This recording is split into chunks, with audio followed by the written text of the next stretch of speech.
later founded the Church of the Lord, Joseph Babalola, who later founded CAC, Oshofa, who later founded Celestial Church of Christ, and Otubu. It was during her youth that they noticed that Captain Abiola Emmanuel, she was Nee Elliot.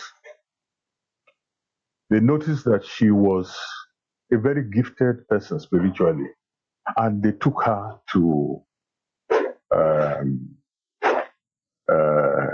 Mr. They took her to Moses Orimolade Tonolashe. I'm trying to remember how exactly I can pronounce his last name. And he found out that she was outstanding among these other people. Those other people too were gifted.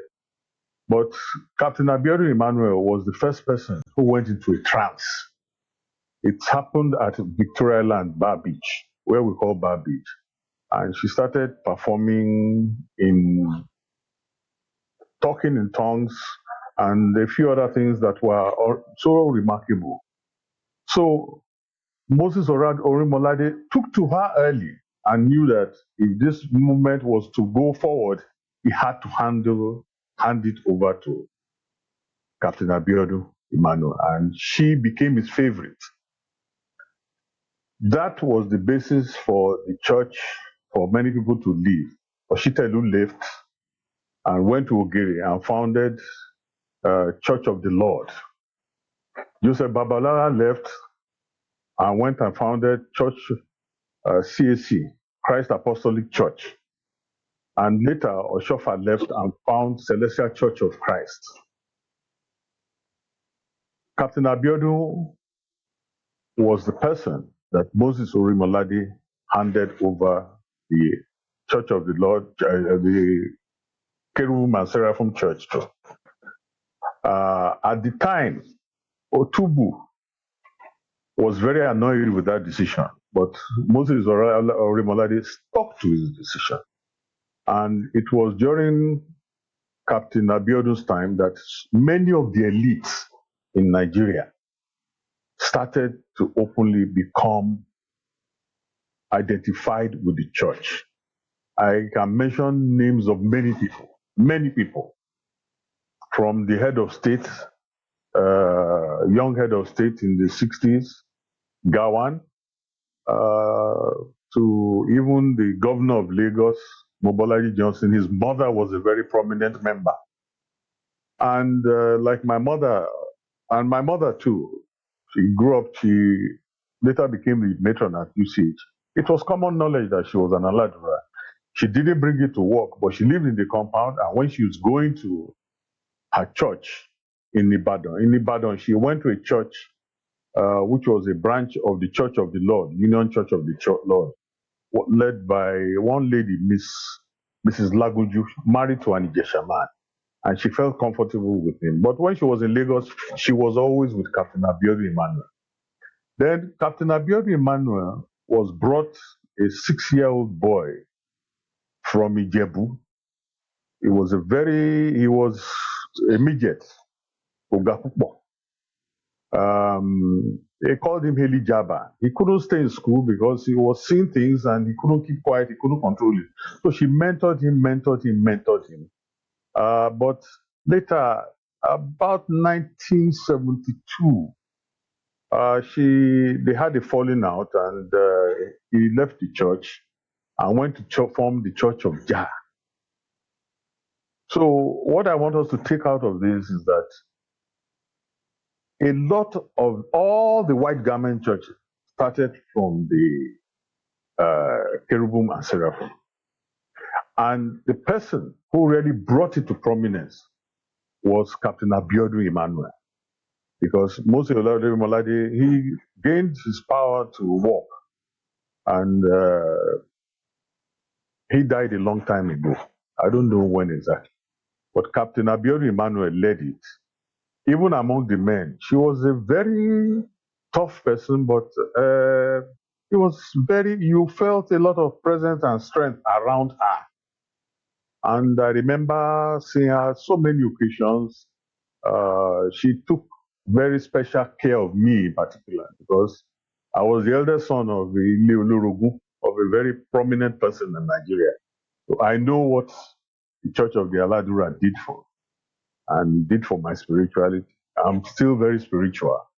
Uh, like I said, I'm Baba Ijo of the church. I still spoke with my bishop, the bishop of the C&Z circuit today. I speak with him almost every day. And we got to a point whereby a lot of prominent people were identified with the Kerubu and Seraphim. And they weren't ashamed about it. It was part of their spirituality. And the Kerubu and Seraphim, I thank for developing my own spirituality. I pray to God, and these are things that I picked up from when I was growing up, and I have continued to this day. So I'm very grateful for her life. And I lost touch with Sedi after she left the Wusus, but I think her relative here, Princess Moradi, would know Sedi's whereabouts. And I want us to thank God for Captain Abiodun Emmanuel's life. For those of you who never knew her, you missed something. Obìnrin bí ọkùnrin mẹ́wàá ni. And she was gifted. She was gifted. And I thank God for everything she did for me and for bringing me to where I am spiritually. Thank you. Thank you very much, Doctor. Thank you. It's very interesting listening to you. Gbogbo tí mò ń gbọ́ kò yàtọ̀ sí tó wà ní ìdí tí àwa ń pè ní ìṣẹ̀ṣe tá à ń tó ń jẹ́ Ifá. Kò yàtọ̀ sí tí ó ń jẹ́ Ifá. Irú èmi tí mo jókòó yìí, mo rò pé àwọn tó bá ti pàdé mi láàárín bí ọdún mẹ́wàá sẹ́yìn, wọ́n á mọ̀ pé àkàndá ni. Ìdẹ́ṣe ṣọ́ọ̀ṣì ni mo ti rí nínú ṣọ́ọ̀ṣì. Kódà I can say pé ìjọ ti máa mọ̀ wípé ìjọ Aládùúrà ó lágbára. Ọ̀túnba Fálàṣẹ tó wà ń jókòó léni, òun ló invite me. He invited me to his church, and it was such an embarrassment because what I had been hiding came out. The same thing, I went to Obatala Temple in Ife, and they'll never forget that day. Never.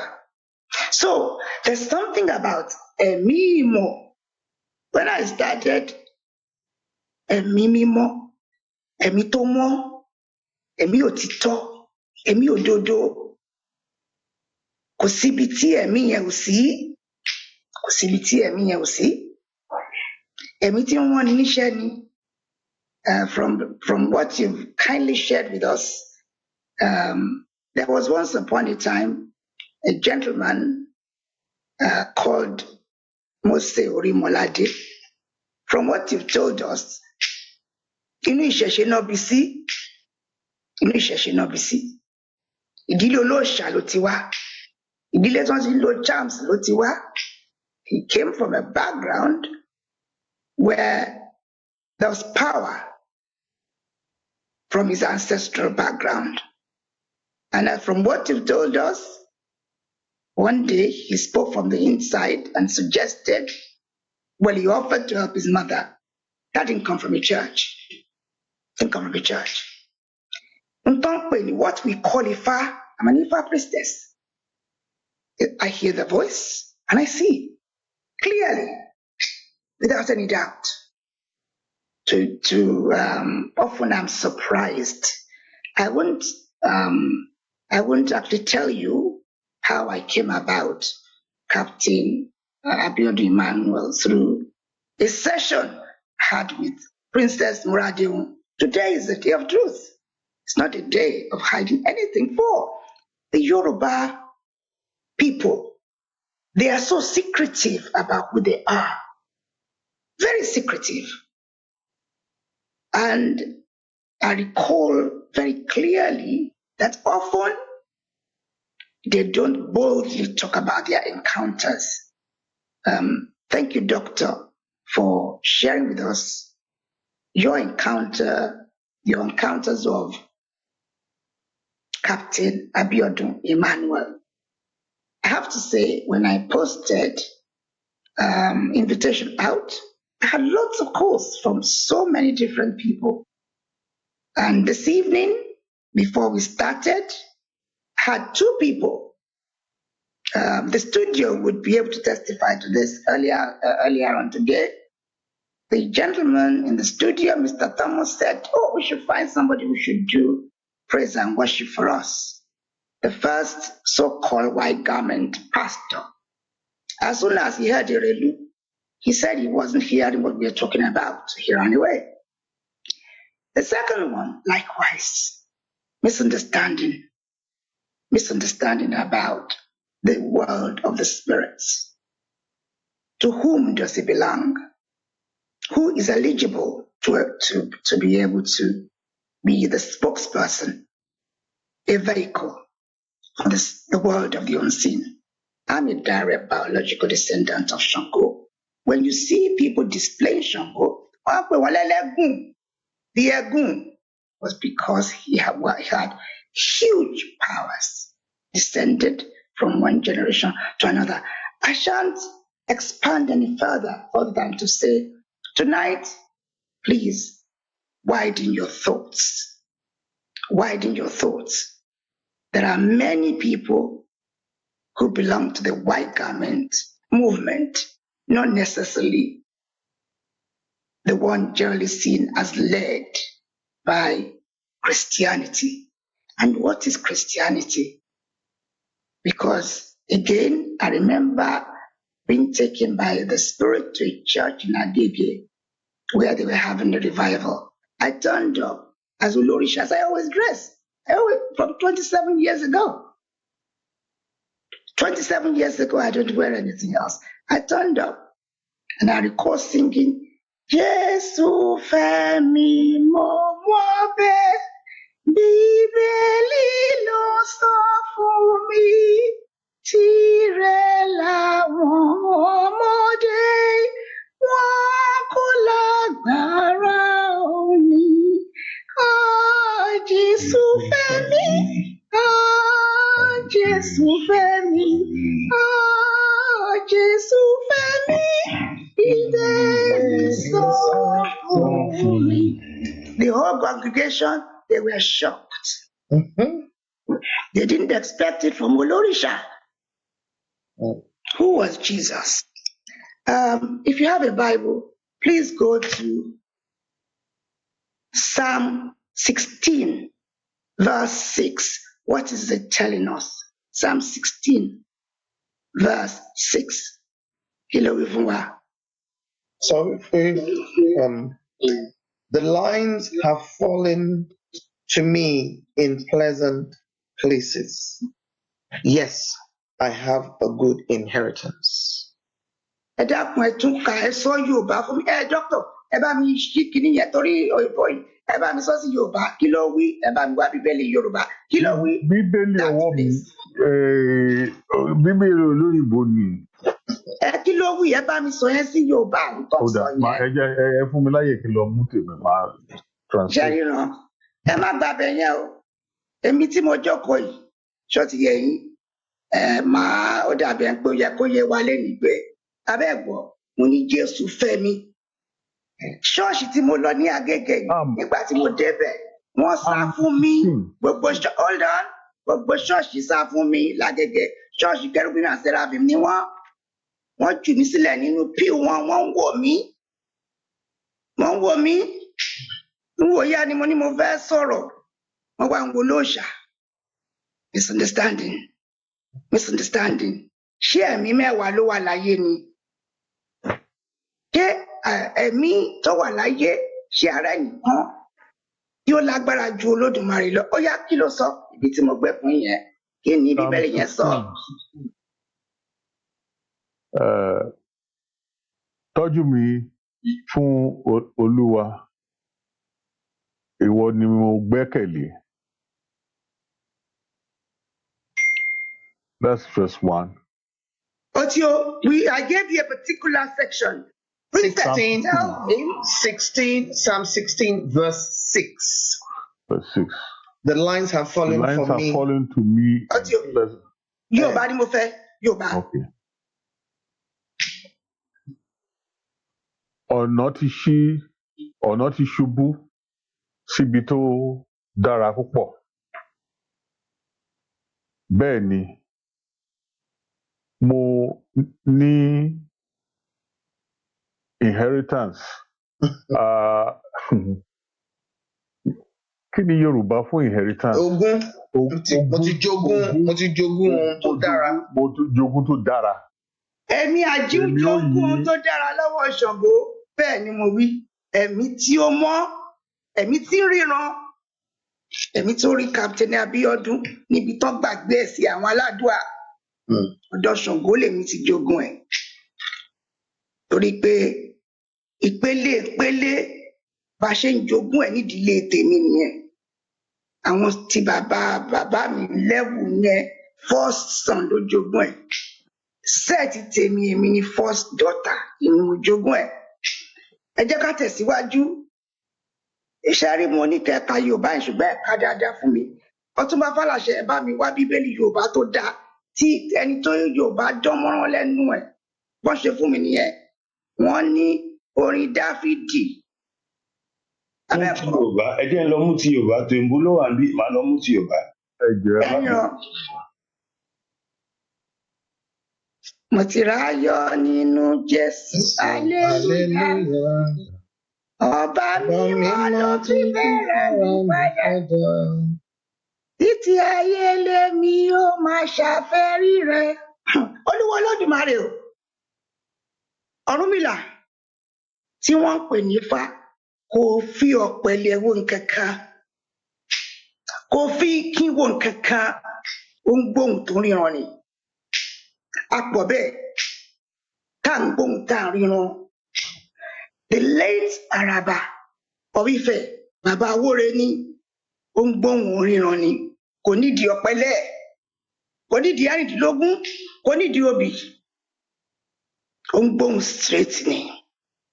Àwọn Captain Emmanuel wọn ò lè dédé máa gbóhùn kan máa ríran kan lágbára tí wọn bá níbi tí àwọn baba ńlá wọn ti wá. Tán bá níbi tí wọ́n ní ẹni bí ni làájọ́. Ẹni bí ni làájọ́. Captain Abiodun Emmanuel kò lè dédé rí agbára tí ó bá sí ní ìran ẹ̀. Ìran Oòduà àtẹ̀wọ̀n ọ̀rọ̀ àríran àgbóhùn ni.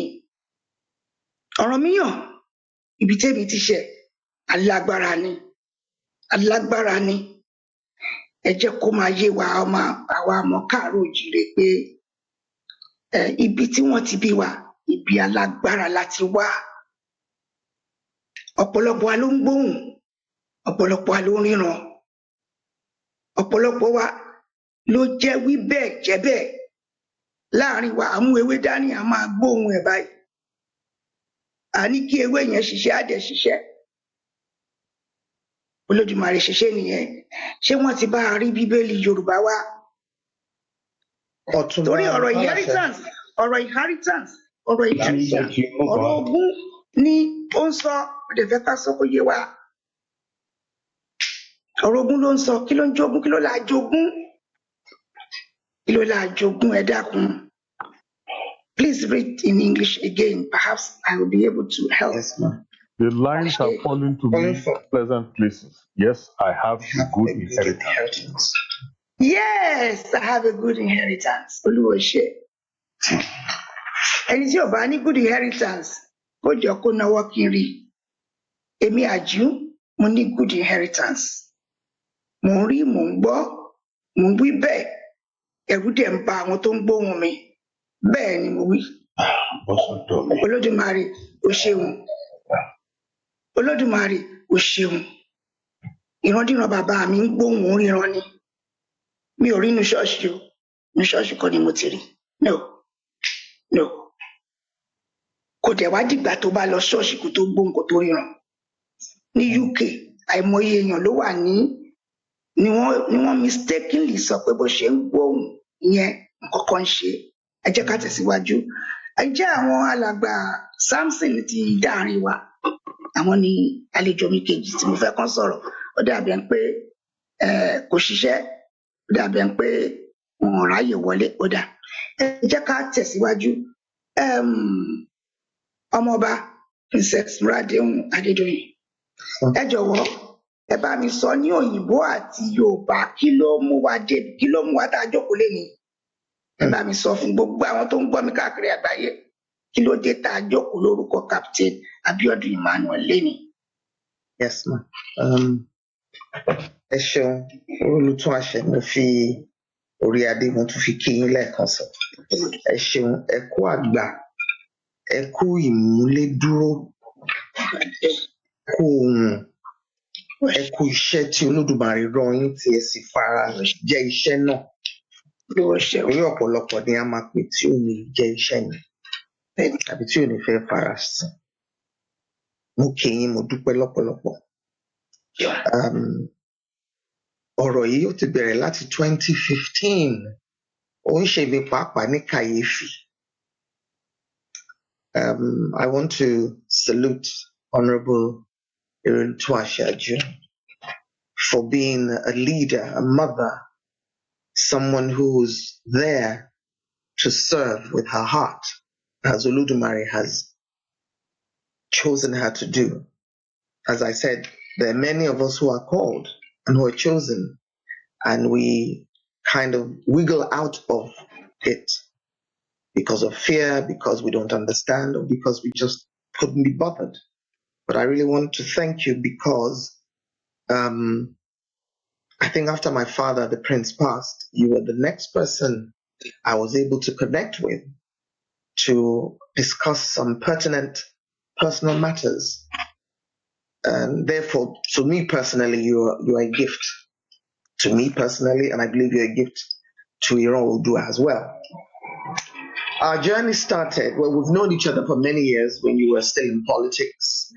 And you're a mayor, an outstanding mayor, if I may say so, in British politics with the Conservative Party. And I, as a member of the Conservative Party, had the opportunity to meet you on several occasions. But then we also formed a big sister, baby sister relationship. And you've been there for me.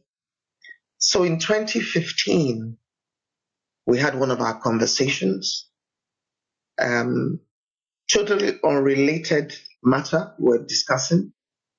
And out of the blues, you said I should get a pen because you were about to give me some revelations and most likely you would not remember. So it's better for me to get a pen and paper so I can jot those things down. Myself being a direct granddaughter of a king, I understood spiritual matters. I learned at the feet of my dad, but also being the grand niece of the woman whom we're here to celebrate her life from my mother's side. That also kind of let me know from a very young age that spiritual things were very important to us as human beings. I might not have understood deeply when I was young, but I knew it was pertinent and there was something very important about it. So I didn't, how should I say, I didn't disregard it. I might not have known what to do with it, but I knew it was important. And therefore, when Irilu and I had that encounter to speak, I knew that obviously this was something important. You said many things, that there's no way that you could have ever known things personal to me, to my royal lineage, my children. There's no way you could have known those things at all. One, we never discussed those matters. Two, I just felt there's no way you could have known unless it was divinely revealed to you, which obviously was the case. We were talking about my son's wedding. We were talking about various other things, and then out of the blues, you said you're seeing someone who is dressed. That's a female, and she's regally dressed in white, and she had adorned a pope-like hat. You even feel like a Pope Monday. You said this person had a pope-like hat on their head, and this person was very close to me from your specific. You said from your mother's side of your family, your mother's side, and you said that about 3 times. Your mother's side, princess. This person is from your mother's side. As soon as you said it, that I was thinking, who could that be? And then you said this was a very gifted person. This person has transitioned to the great beyond, but she was a very gifted person when she was alive.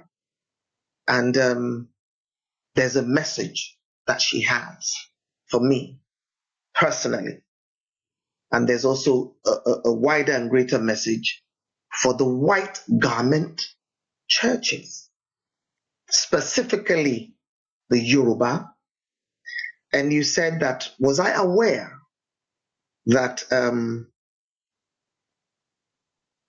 Jesus, as we Christians know him, was also very, very linked with the Yoruba, with the Odua descendants, because we knew him ever before Christianity came to us in Africa, in Nigeria, and in Yoruba land, that we knew him.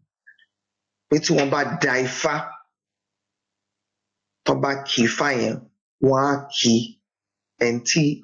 Gbogbo ayé ń pè ní Jésù, tí àwọn Kìrìsìtẹ́nì ń pè ní Jésù yìí, orúkọ táwa ń pè kọ́ yẹn, àwa ń pè wọ́n ní ọ̀run ẹ̀dá, àwa ń pè wọ́n ní àkàndá Olódùmarè, à ń pè wọ́n ní ẹ̀là lọ́rọ̀. You explained all that to me, but you then said I had a duty, and you don't know why, but my grand aunt had chosen me, probably because of my background in media and broadcasting. You said you didn't know, but I was a person. So I then said, well, she has children, she has grandchildren, direct grandchildren.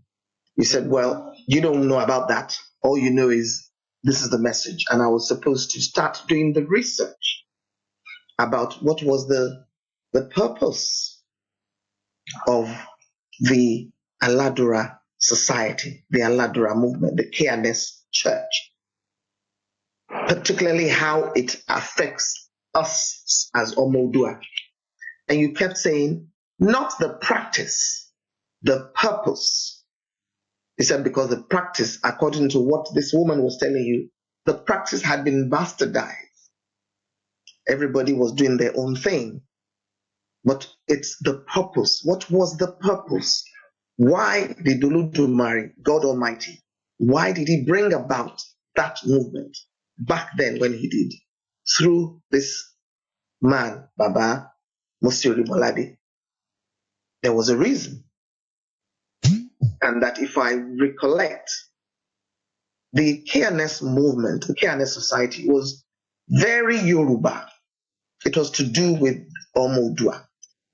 Later on, I'm going to stop you there. Yes, ma'am. I think we've got to the reason why we're here.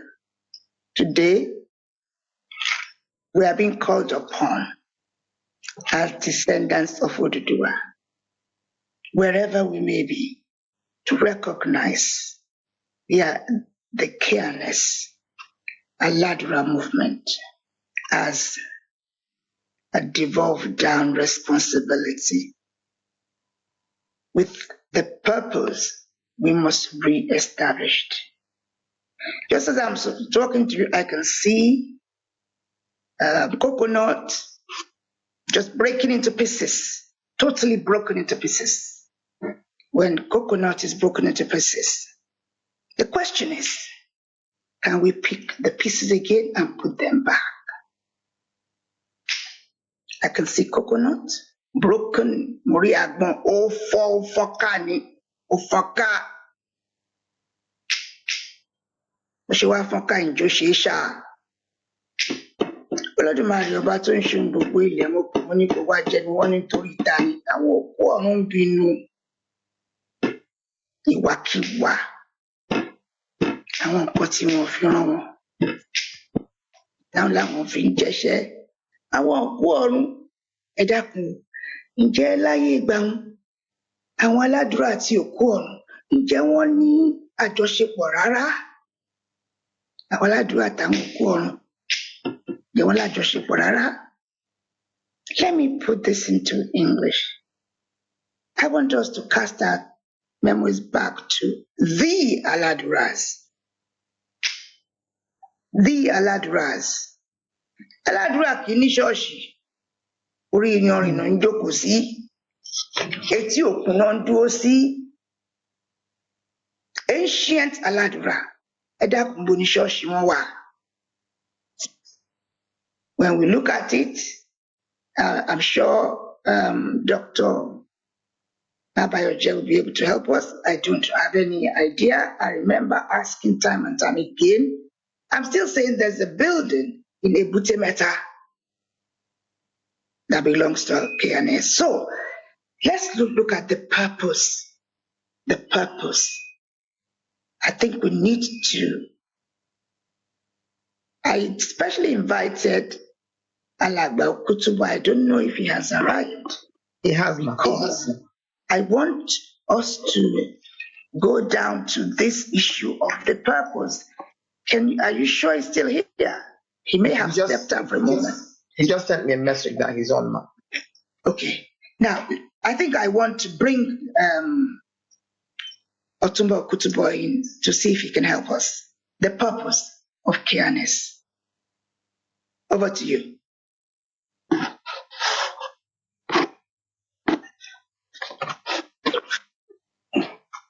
Hello, good evening. Good evening. Okay. We can hear you. So, that's a very challenging question. But what I would say from the little T Adeba or T, that was relayed to us.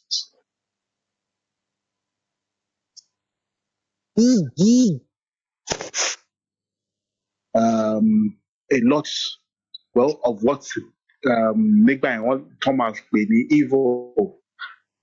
Lóòótọ́, Yorubas were blessed with our religion, with our various powers.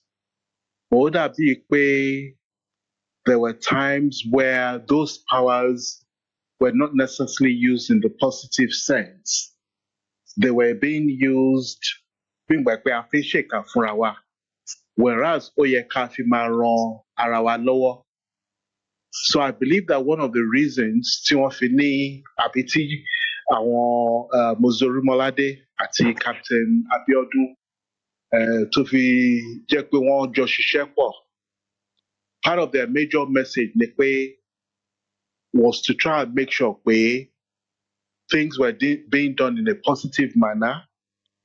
Things were, ẹlòmíì wà jẹ́ pé bóyá ó wà ill, jẹ́ pé wọ́n believe pé with just prayer, such people can be healed.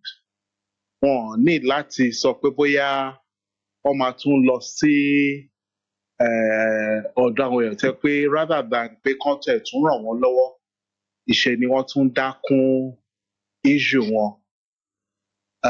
Á jẹ́ the little bit mi lè sọ of their purpose at this time. I think it's also important to emphasize on because there's a little bit of controversy, but in terms of where the starting of the church and the rope, I don't want to focus on that. I want to focus more on the fact that both Captain Abiodun and Moses Orimolade worked together very well as a team, at least in the initial, at the very beginning. Lóòótọ́, Moses Orimolade is seen as the founder, but Mama Captain Abiodun was extremely gifted in terms of visions, gifted in terms of prophecy, and so on, which was not necessarily an area that Moses Orimolade himself was gifted in. But they worked together as a combination, and Mama Captain Abiodun Lali sọ pé ó ń gbọ́ ohùn tí láti ọ̀dọ̀ Ọlọ́run tó dẹ̀ fi jẹ́ pé ó ran iṣẹ́ Baba Mose lọ́wọ́ and the cherubim and seraphim as a whole kó tó wá di pé bóyá issues wà tí ìyapa fi wà láàrin cherubim and seraphim tó dẹ̀ dà pé even up till now nísìn ló dàbí pé bóyá a ṣe ń try láti ní bí a unification àpapọ̀ pé kí àwọn cherubim and seraphim kan tiẹ̀ padà together as one big church. So I just got to more ní láti contribute at this stage lélẹ́yìí mà. Ẹ ṣeun, ẹ jọ̀wọ́ ẹ bá mi sọ sóyìnbó ní ráńpẹ́ torí pé àwọn kan wà láàárín wa tí wọn ò gbọ́ Yorùbá yìí rárá.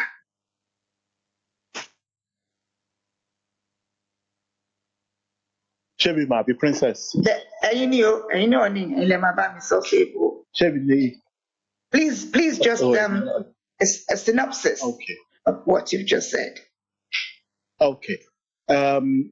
So what I said is that when the cherubim and seraphim started, especially through the works of Baba Moses Orimolade Tuolashe and also Mama Captain Abiodun, they came in at a time where, although we had our traditional religions, there was a belief that most practitioners, or many practitioners, I should say, were not necessarily using the powers that they had to help the race or to help people, but some of them were actually using it to cause more problems. Moses Orimolade came in at a time where he felt that that shouldn't be the case, and that even some of the things that were being presented were not necessarily necessary in terms of maybe implements for finding solutions. He felt that maybe all that people needed were prayers, or that you could even simply just pray into water and things, people will find solutions to their challenges. It also coincided with a time when Captain Abiodun came on the scene. Captain Abiodun was very gifted in terms of prophecy, in terms of being a visionary. Moses Orimolade was more of a prayerist, which is why the church is referred to more as Ijo Aladura, because it was more about prayer. The one thing about that combination was that they worked together very well. So what Moses Orimolade lacked in terms of maybe the gift of visions and so on were possessed within Mama Captain Abiodun. And so they worked extremely well till maybe somewhere along the line, some years down the line, where there were challenges that now arose that caused a split within the cherubim and seraphim church. A split which probably still exists today, although at the moment the church is talking about unification, and there have been major attempts and some progress recorded in terms of trying to unify the church. So in a nutshell, that is what I would say is the purpose of Mama Captain Abiodun vis-a-vis the cherubim and seraphim church. Thank you. Thank you very much, Otumba Okutubo.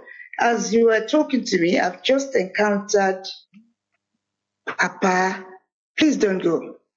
I've just encountered, and let me try and see, I've just encountered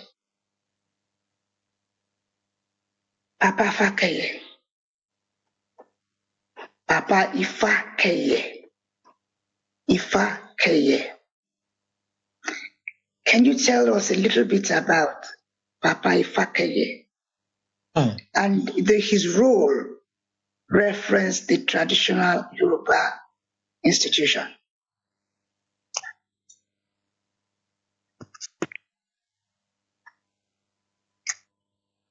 Okay. Obviously, from his name, and if one was to look at his forebears, I would say that definitely that was a family of Ifa worshippers going by the name.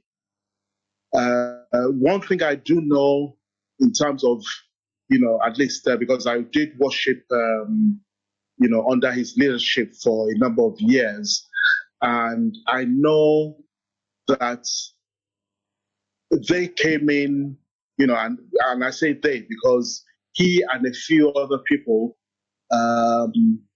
were part of what we call the movement section of the Cherubim and Seraphim Church, or the movement sect of the Cherubim and Seraphim Church. And movement, in fact, it was a translation of a Yoruba word.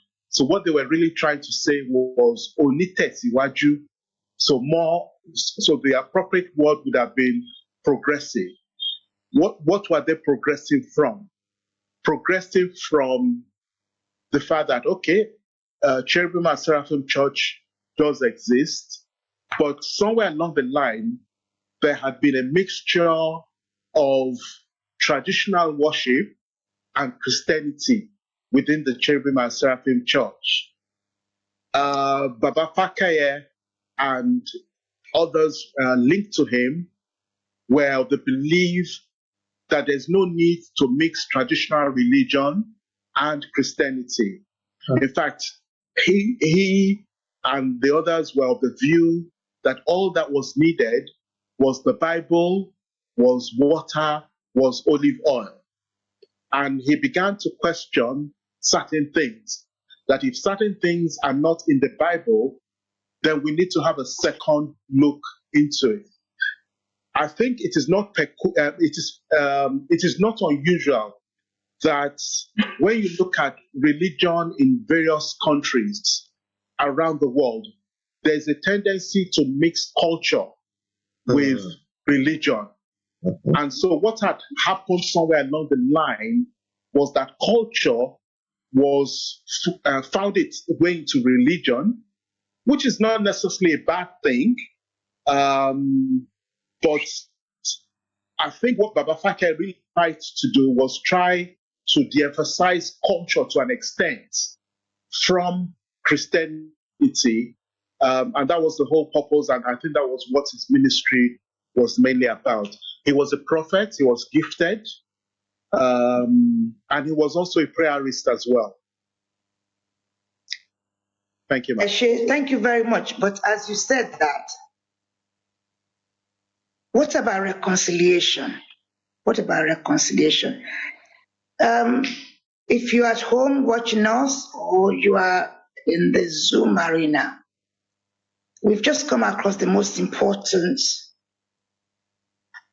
issue for us tonight. As far as this gift, the gift of Captain Abiodun Emmanuel, conflict, unresolved conflict to do with Captain Abiodun Emmanuel, unresolved conflict. How can this be dealt with? Okay. I think we need to get to a situation where the church did split. The church of Orimolade encountered conflict and it did split. During the era of Captain Abiodun Emmanuel, the church did split. The movement did split. And as I use the word church, I'm being told you don't need any walls to have a church. The movement. Now, I don't know if there's anybody in the audience who knows the Aladura movement well. The split, we need to trace the split. The split. Because I said Mutiragma to for car, that means will they ever be able to pick Together. all these pieces and put them together? Agboni mo to for o for nyonyoni. So, what role did Captain Abiodun Emmanuel play or fail to play? This is not about judging her, but it's about this unification. You know, Yorubas and unification, Yorubas and unity, Yoruba and unity. Somehow, gbogbo wa ló máa ń fọ́. So let's go back to after Musi Orimolade. May I go to Baba Ijo CNS Ikorodu? That is Dr. Maba Yoje. Now, Musi Orimolade handed the movement to Captain Abiodun Emmanuel. That is very correct. What happened then? And what happened? It was a gradual thing. She was early. You see, tó bá ní àwọn èèyàn tó bá ní Yes. ẹ̀bùn kan lè tún nǹkan ṣe in a spiritual way tí ò yí ọ̀pọ̀lọpọ̀. Okay. Wọ́n gravitate sọ́dọ̀ Moses Orimolade. That was the same way Captain Abiodun Emmanuel. Báwọn náà ṣe dé ọ̀dọ̀ Moses Orimolade. The same way Oshitelu, Joseph Babalola, Oshofa, Otubu. There was one young chap, I think he was about 6 years old, but ó dé ọwọ́ Captain Abiodun Emmanuel. Bóyá déwọ̀n arántí ẹ̀ orúkọ ẹ̀. They called him Elijaba. We knew him later as Baba Shegun. Baba Shegun. Ṣẹ́rí bí church bí ìjọ Aladura ṣe túká. I witnessed the last part of it. Ó dẹ̀ dùn mí, but ó ti ń bọ̀ tipẹ́. A lot of it was out of jealousy. They didn't like the fact that Moses Orimolade was favored Captain Abiodun more than all the others. Ohun tó jẹ́ kí Bàbá Mr. Oshitelu tó kúrò yẹn tó lọ fi dá Church of the Lord. And most of these churches grow. They became localized things. Ogere, Oyinbo kan lógere àwọn yẹn ti bẹ̀rẹ̀. Had a big following in Ibadan with Mrs. Lagoju. Yes. Mama Yomi. You know Mama Yomi? Yes, sir. Ní Ẹ̀kútẹ̀dó. Now, then there was Joseph Babalola. Àwọn náà wà gifted. Bàbá ọmọ Joseph Babalola wà lórí platform bá ṣe ń sọ̀rọ̀. Okay. So àwọn. Ẹ dúró níbi tí ẹ dé yẹn, ẹ ti sọ débẹ̀. Ibẹ̀ ni àgbọn yẹn ti fọ́. Àgbọn yẹn ti fọ́ ń bẹ̀ yẹn torí gbogbo àwọn tẹ kàkalẹ̀ yìí. Pátá títí kan Bàbá Babalọ́lá tẹ̀ ń fi yé wa ni pé all these spiritually gifted Yoruba people, all of them were Yoruba people, descendants of Oduduwa, all of them.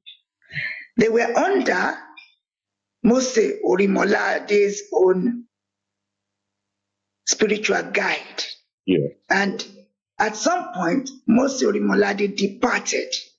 We have the same thing with Baba Awolowo. Baba Awolowo too had similar calling. He wasn't Aladura.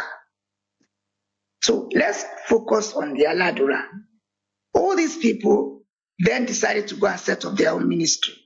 Misunderstanding dissatisfaction? Please educate us. Misunderstanding, dissatisfaction, jealousy. Jealousy. Jealousy was jealousy. They were jealous of this lady who was Yes. very gifted. Yes.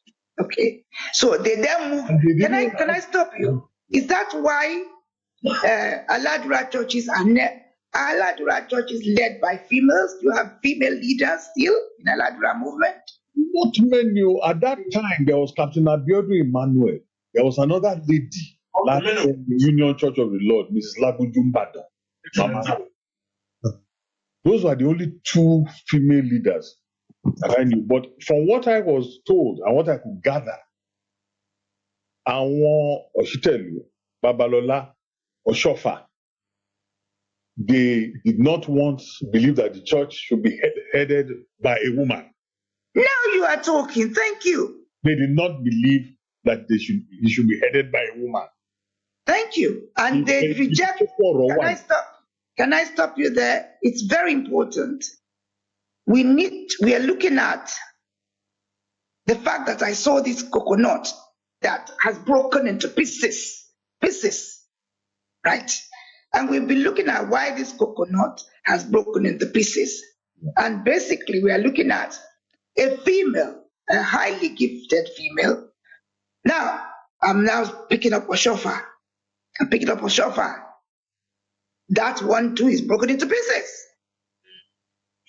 Now, it's very important what we are looking at, because this whole brokenness, the splitting up, is being cascaded down to all these leaders who Papa Mose Orimolade left in charge. Now let's look at Babalola, Papa Babalola. What's happening to his ministry now? Is that intact, or it's also broken into pieces? It's still there. I don't need you to answer that. I'll come back to the Babalola person. Is there a representative of Babalola movement in the audience? So that we can have a look. Son, one be by. May we invite him to share. I invited him. Oloyo Lalekon Babalola. He's there. Oloyo Lalekon Babalola. I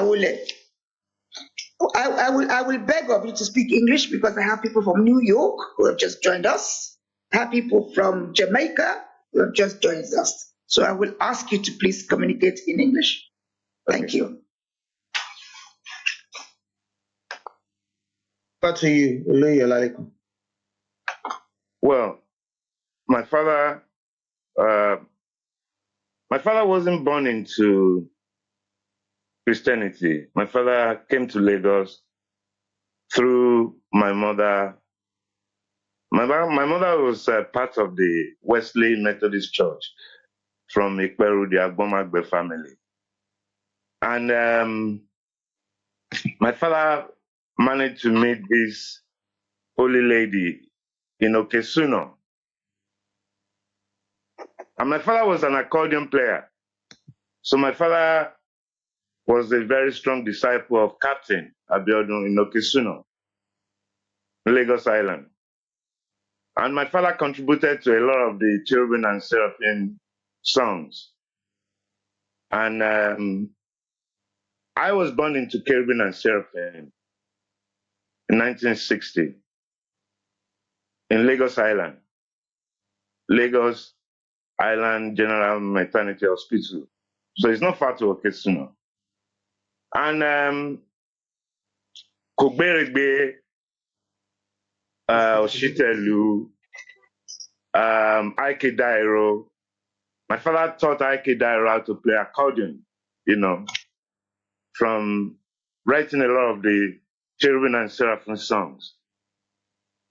And then Uncle Fakeye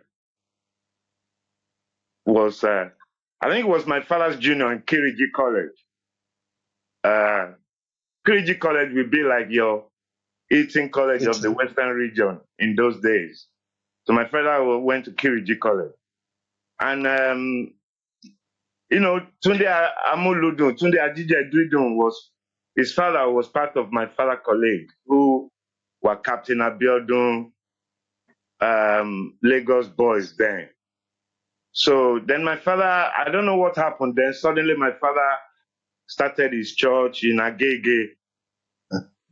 Then Kogberegbe. Then the church broke into my father's cousin. My father's cousin started another church in Ebutimeta, and now it's still there, Mount Sinai. Then Mount Sinai will now break into like 7 churches. Mount Sinai is still the cathedral at the Third Mainland Bridge. So I'm a very, very product of Aladura, but I don't practice Aladura now. Can I stop you there? Yes. Your father, did your father start a white garment church? Yes. Or a Pentecostal church? White garment church. Right, okay. So now let's stop with it's not about you today, it's about these coconuts that I've seen broken into pieces, and I'm asking myself the question, can we bring all these pieces together? So I think we are getting there. Now let's look at the leadership style. Okay. How did Mose Orimolade lead? From what we are getting, he saw more of the spirituality, the spiritual gift. Right. He recognized that as a priority in order to progress the continued existence of a gift to Yoruba. So hence, he didn't see Captain Abiodun Emmanuel as a female. No, he did not. He was put in charge. Yes. But after Mose Orimolade departed, this woman was a leader of all the men you mentioned. All the men. Yes. Look, it's peer pressure. My father was like the youngest among all these guys. Oshitelu was older than my father, and a lot of these guys, and some of them were these Ojokoro, Lagos, Ebutemeta people. Osholake was like the center area for where some of these. I was young, I didn't know much. But according to my father, yes, because Captain was a woman. Yes. A lot of men didn't want to go with Captain. Can we stop there? Thank you, Alagba Babalola. Let us now go back to Baba Shegun. This Baba Shegun. Was Baba Shegun the same set as the Oshitelu and so on? Or was he another set, Baba Shegun? Baba Shegun was a class by himself. Right? He was a class by himself. He was much younger. He died not too young. And the saddest thing for me is that the latter part of Baba Shegun's life, Agbare, àwọn Jews Israel, wọ́n lò, wọ́n gbádùn bàbá yẹn. No, please speak English. I have people from New York. They are far West Africa people. They've come all the way. Yes. The saddest thing about his powers was that the latter part of his life, the last 20, 30 years of his life, it was the Jews and Israelis who benefited from his spirituality more than our Nigerians. Baba Shegun was brought to Captain Abiodun Emmanuel. I think he was about 6 years old. About 6 years old. Can I stop you there? Yeah. Papa Shegun was also, we are looking at many descendants of Oduduwa, the old Yorubas. Let's start with Oshitelu. Which family of the Yoruba was it? Ijesha? Which one? Oshitelu, where did he belong? Mama. Ijebu Ogiri. Okay, fine. What about Captain Abiodun Emmanuel? He was Lagos. He was a Lagosian. No. Captain Abiodun, female. Amoluboni, Captain Abiodun Emmanuel. Originally from, it's a mixture of Port Novo, Yes, the mother. Lagos, and Can you please write? So Captain Abiodun Emmanuel, a mixture of Port Novo and Lagos. Lagos. Can we stop there? Can you name the other people, please? Can you name the others? These male leaders? Baba Shegun from Ijebu. Jebu. Any of them again? Oshofa. Babalola. Babalola Iwo. Ibadan, you. Right. Iwo. Now, right. Okay. Now we are looking at all these leaders, all spiritual leaders, spiritually gifted, all spiritually. Can you please switch off your phone or mute yourselves, please? Studio, can you mute everybody? Now, we are looking at all these spiritually gifted individuals.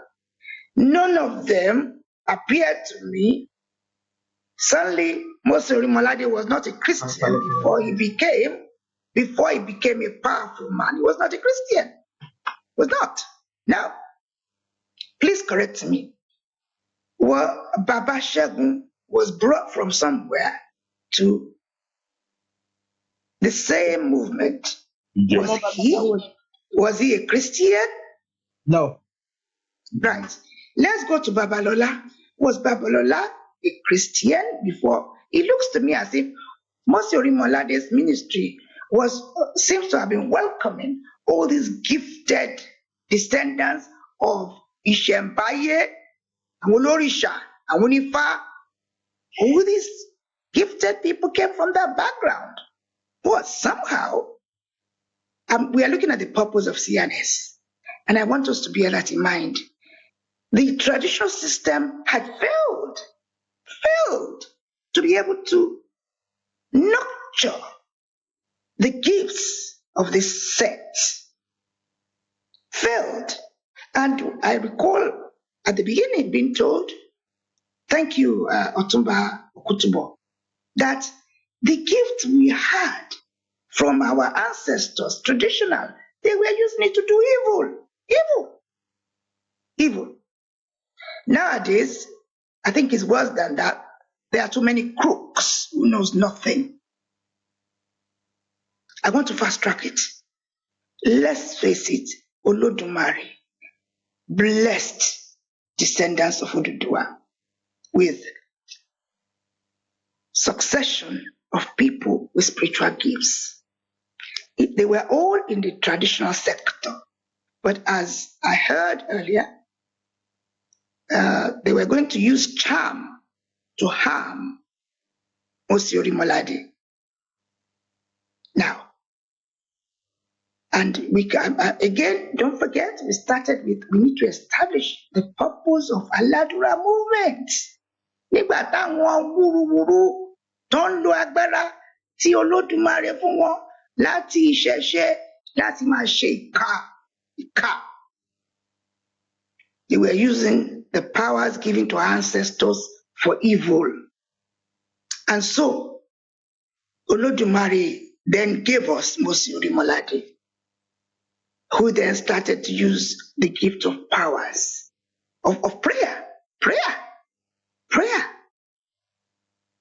I don't know what prayer is, but prayer is communication direct with something. It doesn't matter. So I want us to go back to why we are gathered today. We are looking at the gift of Mama Abiodun Emmanuel, this Aladura movement. The purpose, it came into our life as descendants of Oduduwa. We are now able to establish that all these gifted set of people had to go into the hands of Mose Orimolade in order to be able to use their gift to do positive things, not killing others. But let's look at what then happened. Jealousy came in. When jealousy came in, they now scattered. Well, in terms of the traditional sector, we are told inu ibi ni rewa. In evil there's goodness. Inu ibi ni rewa. In goodness there's evil. Ọ̀pábìdà sọ́dírè òun lolódùmarè.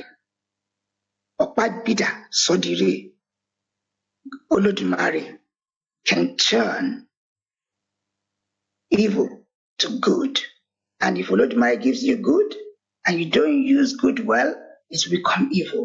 So we are talking about spirituality. If you are given a gift, what do you need to do with yourself to constructively use your gift? In the case of Captain Abiodun Emmanuel, it looks as if there was nobody to nurture her. She ended up in the sector of Mosori Molade. That was where the shelter was. And Mosori Molade began to be the arena for people like Captain Abiodun. So, but now that ministry has scattered.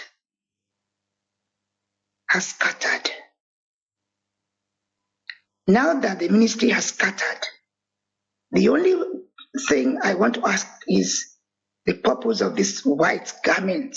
Aṣọ funfun, why do they wear this white garment?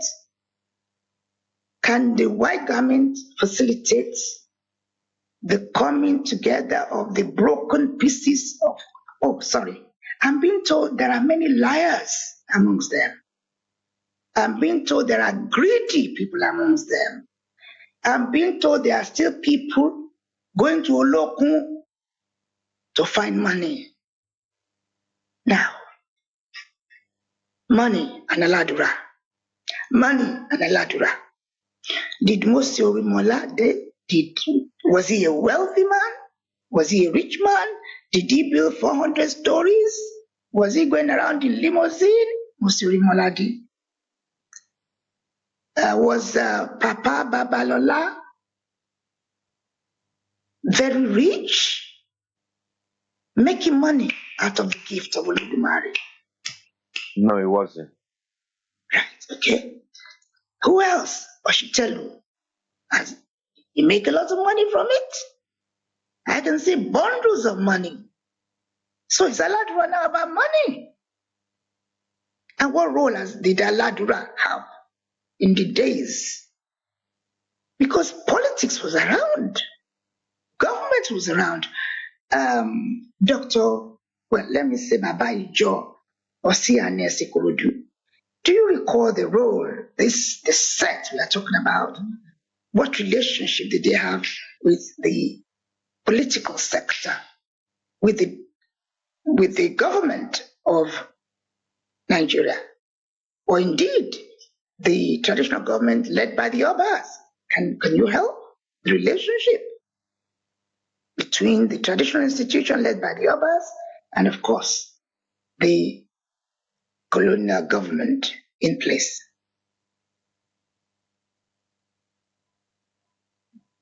Ṣé ẹ lè ràn wá lọ́wọ́? Okay. When people are in power, Yes. especially in Africa, it's the same all over the world, but more so in Africa, they seek spirituality. Okay. Some as a way of purifying their shortcomings. Others out of trying to belong to a power class. A lot of what happened between Captain Abiodun Emmanuel and Papa Shegun, because of the powerful people, there were a whole lot of them. There was Josiah. He had a very funny mustache. His hair grew. There was Baba Yemisi, who was in the Butemeta. And I knew all these people. There was Baba Shegun. Baba Shegun was about 4'8" tall. very, very powerful. He had the gifts that were different from Captain Abiodun Emmanuel, and she mentored him. Politicians used to come to them. I know for a fact, right up to Chief Awolowo, used to send for them, they would pray for him. Right up the head of state, Yakubu Gowon, send for them, pray for him. Even MK Abiola used to go and send for them, they would pray for him. I know that for a fact, and nobody can controvert that with me. Many senior government officials were members of the Kerubu and Seraphim. It got to a point where when Otubu took over, they started getting contracts. Defense contracts came to them. There are people here who will remember. When they probed the defense cement contract, Otubu and Co., an arms contract, they became arms dealers. Wow. And that money, yes, part of the problem between Captain Abiola and Captain Abiodun Emmanuel and Papa Shegun led to his banishment at Okesuna. When they banished him, I remember Mr. Lasode, the acting deputy director of communications, Papa Usu, Mama Usu, and mother, and some others. They walked out of that place at the annual conference at Okesuna with Papa Shegun. And the mother of the governor, Mrs. Mobolaji Johnson, his mother, walked out. He was banished. He left there and went to Bar Beach. He was in the wilderness there. And he erected a place that they painted white and red. And because of their relationship with the governor, nobody will come and remove them from there. So a lot of the politicians were involved in going to them. Many of them didn't get greedy because, for example, the church I belong to, people don't know him. He doesn't ask for money, but I try and give to them as a good Christian or as a good citizen. Pay the salary of somebody there and whatnot. But then, with Papa Shegun, when they left, while they were in the Bar Beach, the change of government took place and money came out. I mean, when Papa Shegun bought tithes from people, he had to question them. And the degeneration of morality in Nigeria, the church was not immune from it. Can I stop you there, please? Can I stop you there? Are you saying Aladura too collects or did collect tithes? From people who stole money or who got kickback? Certainly, 100%. Well, can I try and trace that? They didn't ask. It wasn't asked, but they just said they gave. But when somebody is giving millions in dollars into a church, Can I trace out of all these leaders, this first set of leaders, which lineage, which of the leaders would you say Pastor Adeboye has come out of? none. It's not None. like Okay. None. I've studied his church, I've studied his ministry. There's a lot I don't want to say about. No, let me stop there. Papa Adeboye didn't start the ministry. So It was who somebody. did? I believe it was Baba Akedayomi. Akindayomi, Akidayo. who was a KNS. Right, that's was what where I was going to. Yeah, you are right. Yes. There is none of these people who were not at some time KNS. associated with the CNS. Kosi. So can I say that what I saw this evening, coconut breaking into pieces, cannot come back together. That's what I'm concluding right now. Because it can come together. Can, It can come back together. can I just stop you there? I don't do theory. I'm doing spiritual assessment. When the coconut split up, it will require a force, a human force, to break it into pieces. I think, in fact, when coconut comes off the tree, they don't break. I don't see it breaking. So this coconut that has broken into pieces, it seems to be all about misunderstanding. It seems to be all about conflict. It seems to be about jealousy. Jealousy has made, can I ask you, all these people that Mose Orimolade actually mentored, by the time they all departed, did they depart as enemies? Or what happened to the judges when Mama Abiodun was rejected and all of them went to form their own churches? Did they still come together from time to time, or they became enemies? Hello? It's a bit of both. I contribute a little bit. Eshe, please come in. Gbogbo nǹkan Please, it has to be in English because I have guests from abroad.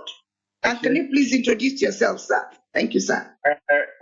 My name is Dansaki Adeleye Agbede, Okay. Colonel retired.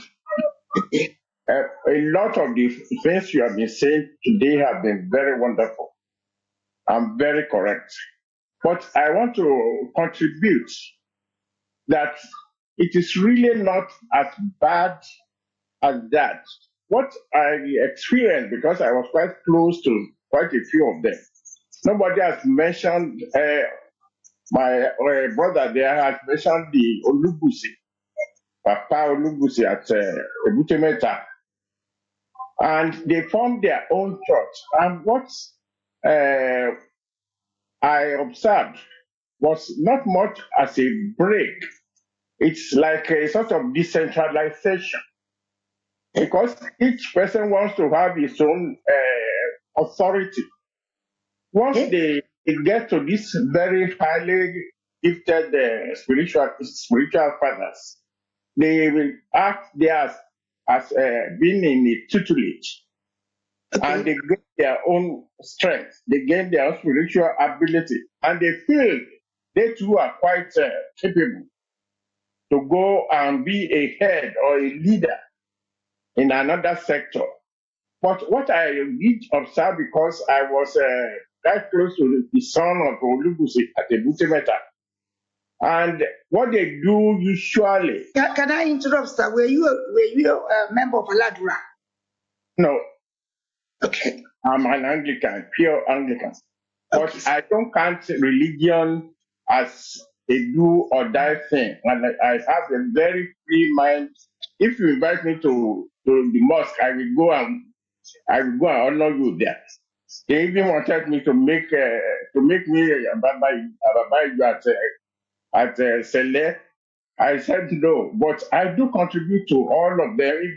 If they invited me as special guest, I do go to them and honor them. What I see in them is that all these branches, they have their own small heads. And by either once or twice a year, they go to their headquarters at Surulere, near the mega market there. They have a mighty cathedral there, where they all converge and they share fellowship, and it's like a mega conference which they do every year, and they take the authority from there. I know Tubu very well because I was. I'm sorry, sir. I'm going to stop you there. Thank you, sir.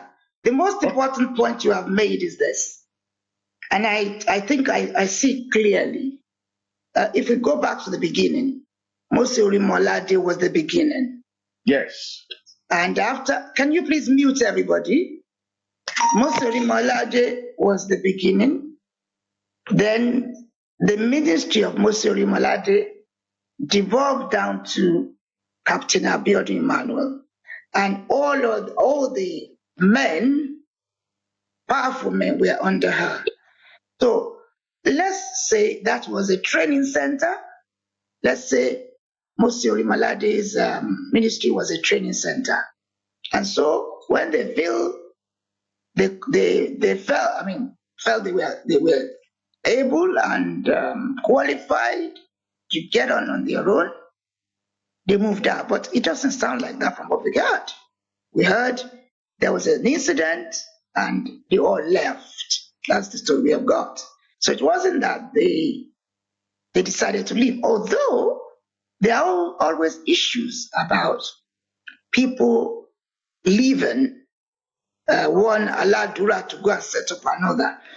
Now, let's say it's all good news. I don't think what we are hearing is bad news. We are getting to the reason why we're here today, looking at the role Mama Captain Abiodun Emmanuel played in the Aladura movement. When I put out the invitation, I had a lot of calls, people telling me, no, Captain Abiodun Emmanuel didn't start Aladura. No, she never did. So, but let's move on now to one of the biological relations of Captain Abiodun Emmanuel. Now, over to you, Princess. Would you like to invite someone in, or would you want to take the floor? I'm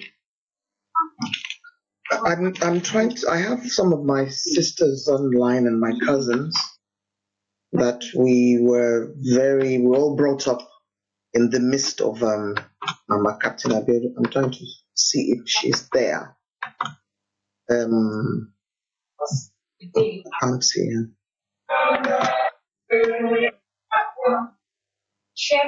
I think my younger sister, Princess Nikki, are you there, please? Princess Adenike. Yes, I'm here. Okay, that's my own younger sister. Does she want to say something? She's got 5 minutes to share her thoughts before we go to the next.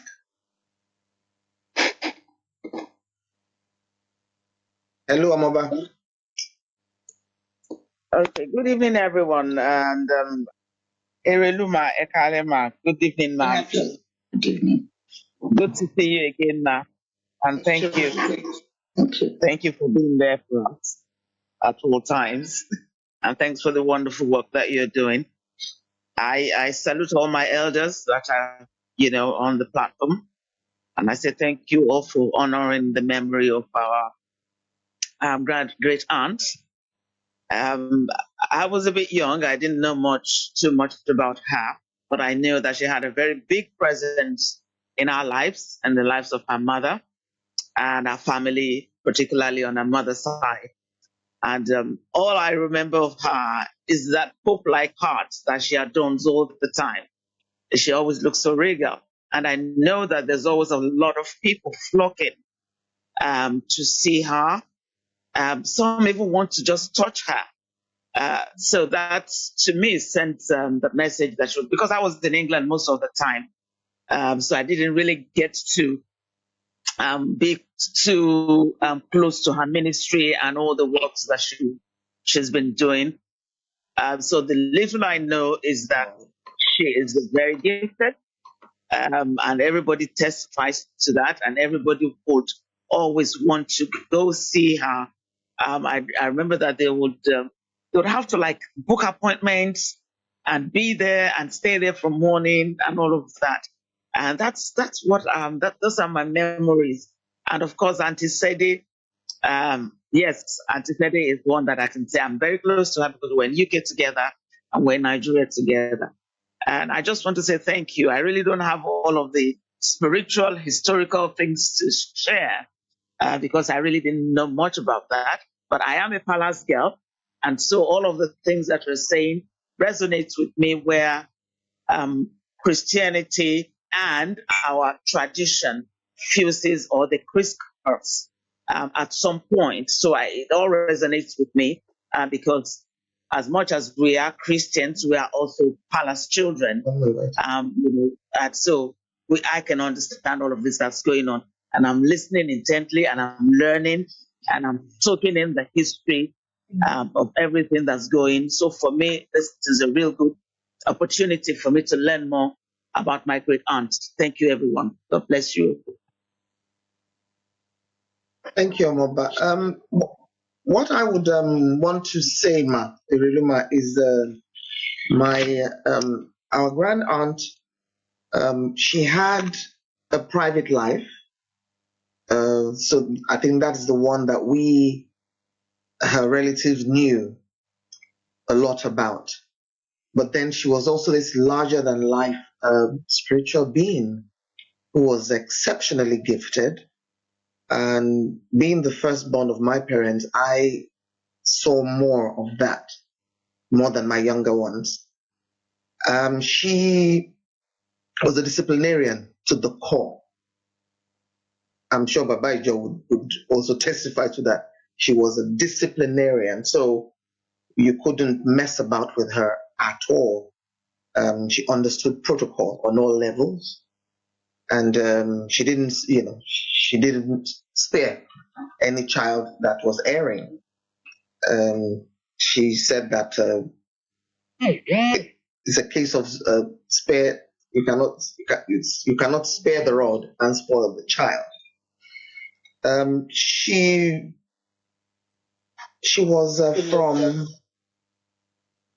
a big family, so she also had a lot of love that she gave. In other words, behind that very stoic look, that very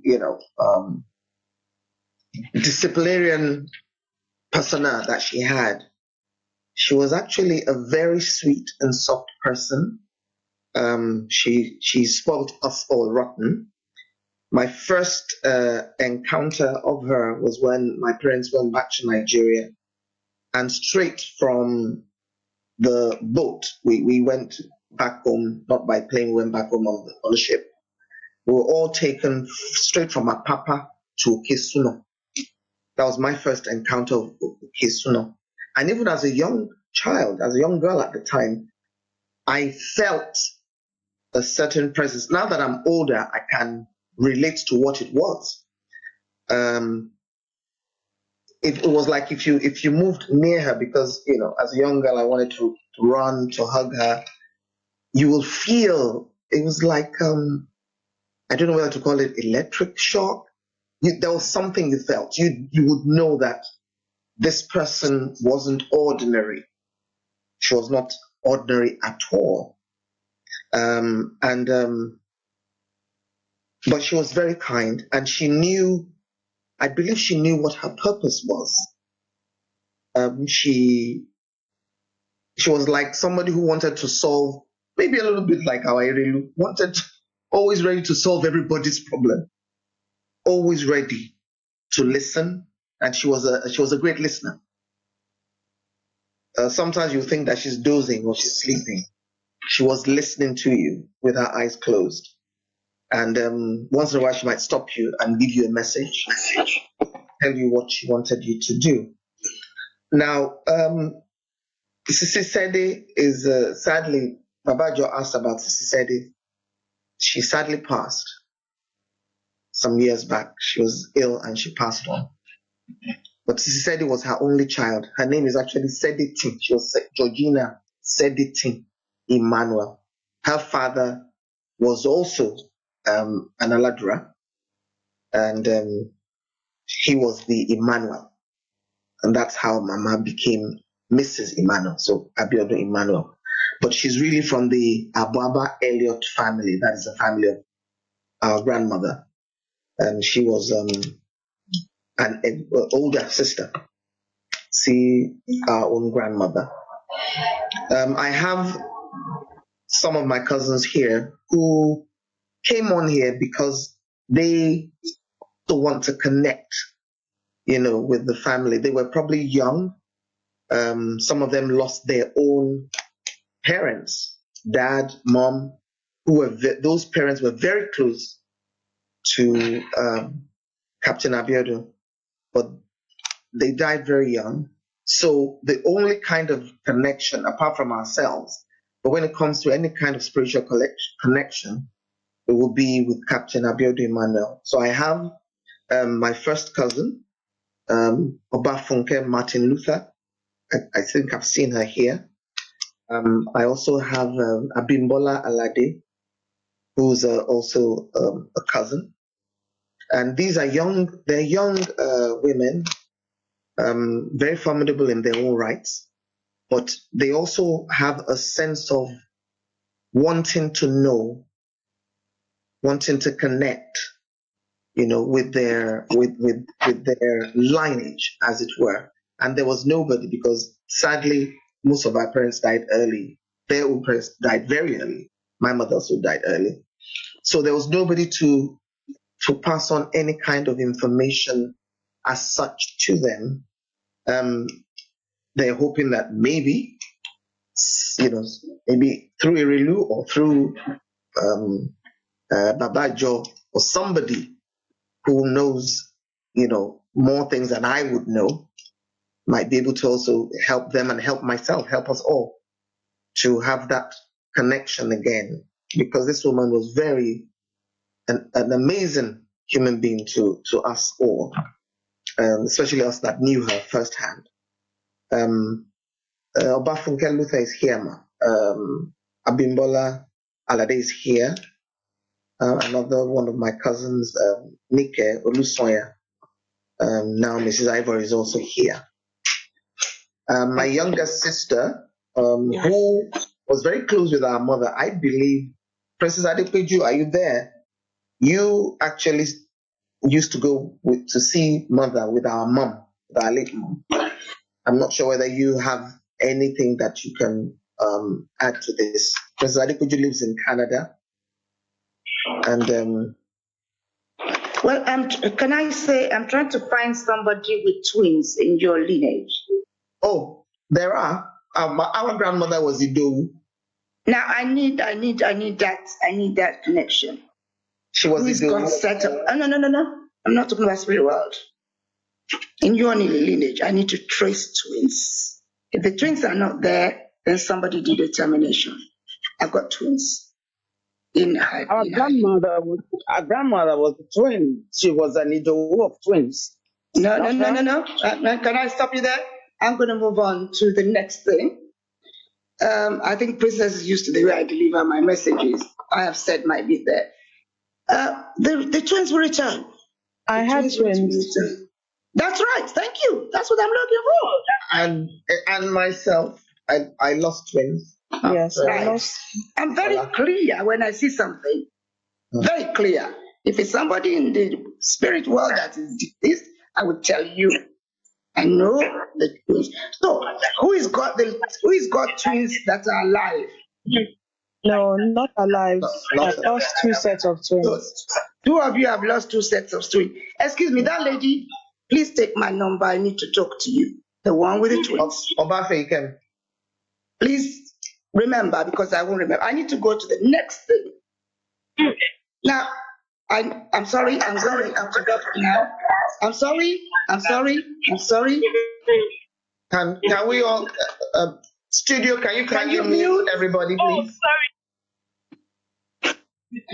Now, Adepeju, I'm sorry, ma. My sister from Canada. She was one trying to speak. If she doesn't know the aunt, I'm going to stop that, because your aunt wants to come in real now. Okay. If you don't know, please don't say anything now. Now, I've got your aunt here, and permit me, because basically, the wonderful world. What a wonderful world. I'm being taken to the 60s oldies. 60s oldies. Now, I want to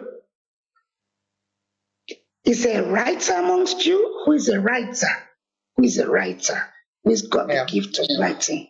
Right, stay there, stay there, stay there, please. Now, I'm right. let me, all the writers, note them down, the writers, because I can see there's somebody also, sorry, We all are.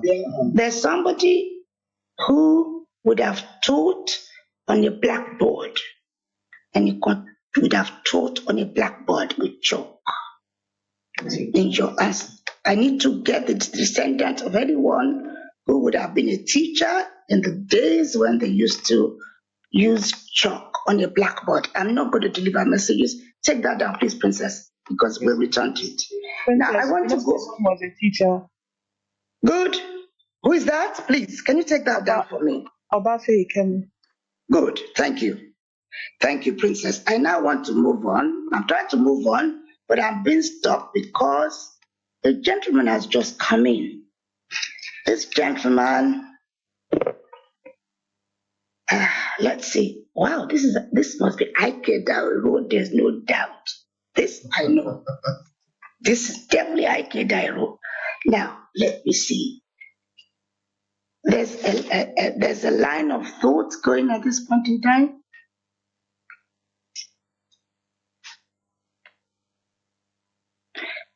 I need to get a connection between.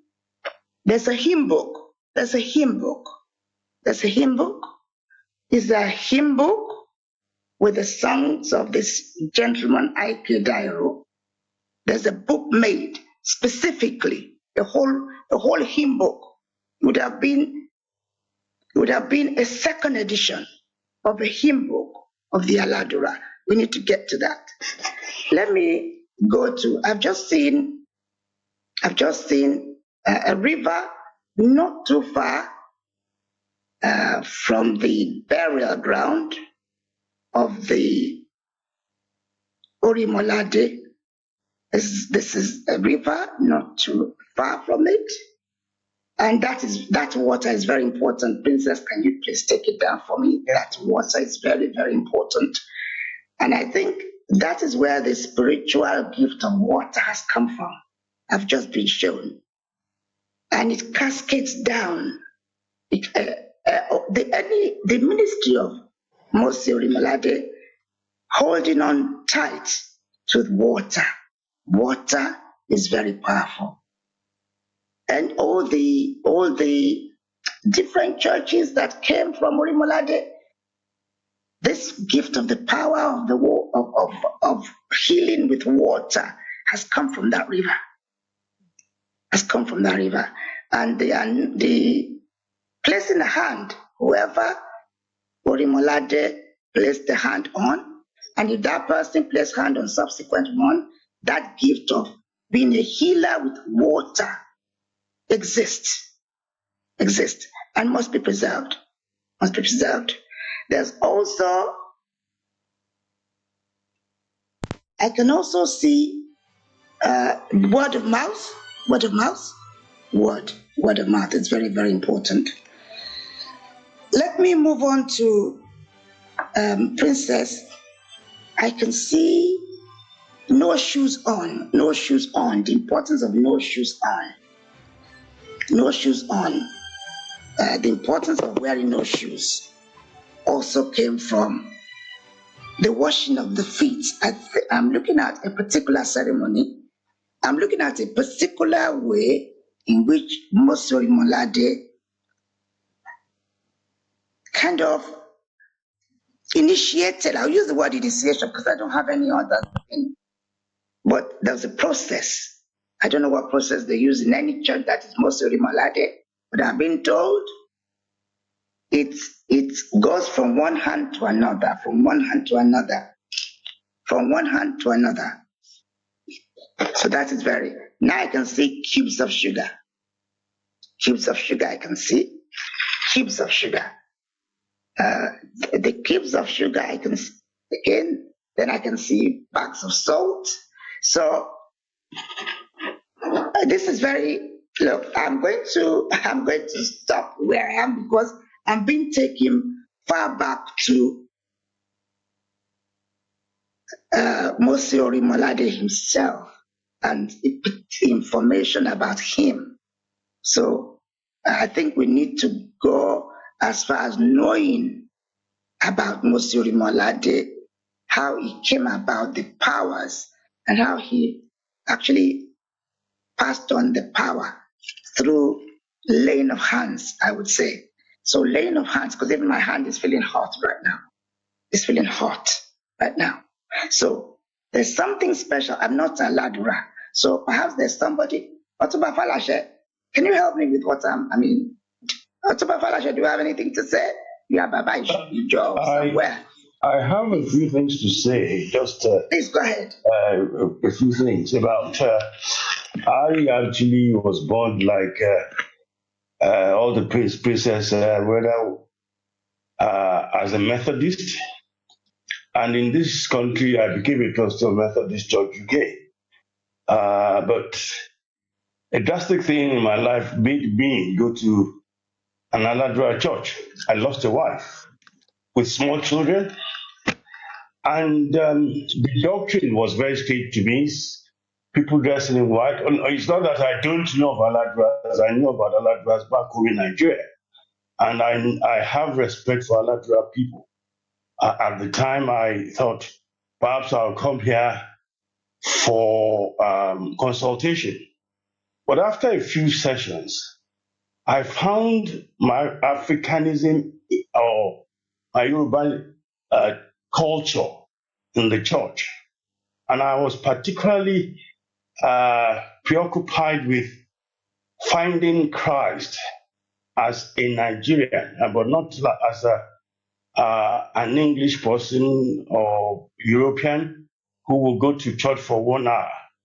Because at that time, it's a 1 hour service and you're trying to get home to eat Sunday roast. Well, having said that, I found out that the Aladura people had powers on it. They were prayerful, they had faith, and they had healing powers. The visions that they were, and prophecy was very accurate, that it was unbelievable.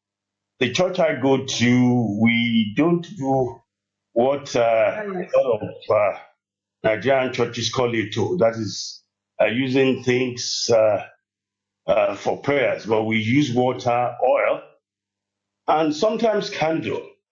But my general overseer and his wife, by the way, in the United Kingdom, the head of our church is the wife of our general overseer, and she's female. Can I stop you there?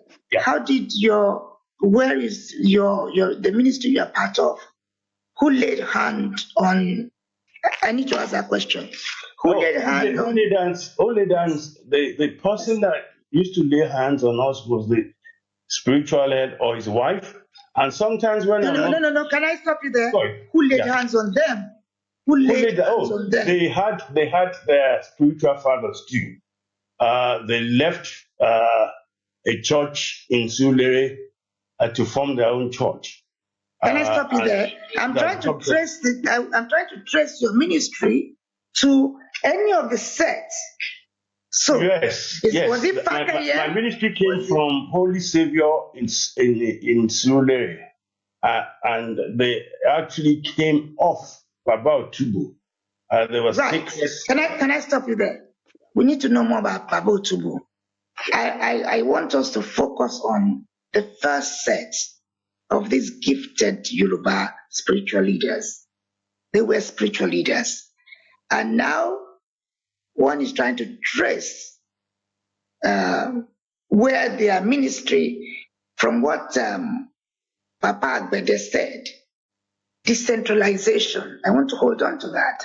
So if we are, I think it was Baba Ijo of Korodu who said, that is Dr. Mabayoje. I think he was the one who said, no, the coconut can still be brought together. So, and Papa Agbede said, it's like decentralization. So, tí ọmọ ò bá mọ bàbá mọ́, tí bàbá ò bá mọ ọmọ mọ́, we can't do it. So, all these churches have got to be wherever the CNS Aladura were. Oda Ejo, what is Amore? What is Amore? What is the importance? Do you use Amore in your church?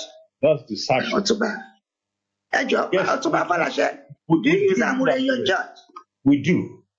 What And is the purpose? What is the the purpose? I purpose don't is want to talk about actually, it. I I don't know want to talk. I know it in Yoruba, and it can be translated. Is What is the actually purpose? I think it's like a sword that you use to tie yourself spiritually. Sword of the Spirit. Yes, to strengthen your faith. Can I stop you there, please? Can I stop you there? Can I say, I'm only focusing on the leaders of the set of those that Captain Abiodun Emmanuel mothered, because she was the mother of all these male spiritual leaders. She was their mother. Now, I'm going to go back to Dr. Mabayoje. Before you do, there's a movement that Otumba Okutubo tried to explain about unification. The churches are trying to get together to form one unified Aladura church. Well, I'm going to stop you there and go back to, again, they are trying to sow it in the middle. I want to go back to the original leaders. I don't believe they have that responsibility to sow it in the middle. Sadly, as I'm being shown, I want to go back. I want us to know very clearly today that Captain Abiodun Emmanuel, well, Baba Mose Orimolade was the father of Captain Abiodun Emmanuel. And Captain Abiodun Emmanuel was left with all these male spiritual leaders. And from that set, we've got all these people decentralizing left, right, and center. Do they know each other anymore? Or everybody think they're on their own? So, regardless, I want to go back to the original Aladura. Dr. Mabayoje, did you have Amure in those days? This Amure? Oh, yes. Did most Orimolade tie Amure? And what was the purpose of Amure? Orimolade, but I remember Captain Abiodun Emmanuel and the senior members, Mrs. Lagunju, Mama Yomi, they all tied Amure. Uh-huh. They all tied Amure, all of them. Do we know why? So why? I don't know, but I found some similarities in America among Judaism, Okay. the Jews. Okay. They too tied. Okay. So as far as you can remember, I mean, any photographs of that you've seen of these leaders, Mama, Captain Abiodun, Yes. was she tying Amure? Oh, I still remember her tying Amure. Yes. How Amure was covered. The people like my mother who were under them, they used to tie just the white Amure. Right one. Later, Can I stop you? yellow one. Can I stop you, please? Did Yeah. Mose Orimolade tie Amure? I never knew him, but I don't. Is there anybody here who can answer that question? Okay, I can answer that question from what I was told. The Yes. first concept of Amure, Captain Abiodun was the first Aladura that we go into spirit, come and learn in Noemi, Trans. trance for I was at that beach. Okay. for 7 days. And when Captain was coming down from the trance, that's when they sang this song. Agbára kan náà tí wọ́n ní lọ́jọ́ Pentecost. Agbára yìí kan náà tí Jésù ṣèlérí fún mi. And then after that song, Captain was in the trance, and the message came that wọ́n láti dàmúre. And the first amure that was used in Aladura church was red. Right. Táwọn Captain lò fún Ṣẹ́gun, yeah. And at the same time, it coincidence a kind of marriage with the St. Michael's Day, which is September 29. So, but Orimolade from my father, the history I had, no. But Captain Abiodun was the first person to went into trance for, I think, it was more than seven Like days. 21 days. Yes. So when she was coming back, it happened to be on the day of the St. Michael Day. And then they started singing Agbára Kono Tí Wọ́n ní lọ́jọ́ Pentecost. Agbára yìí Kono Tí Jésù ṣèlérí fún àwọn ènìyàn rò pé wọ́n fi ṣúlẹ̀ṣù jáde. Agbára. So that's my take on that. Ashe. Can I stop you there? I'm going to go to Trinidad and Tobago. Deirdre, are you in the audience? Can you find Deirdre in the audience? I'm trying to locate her. So yeah, Deirdre Prescott. Yes, hello.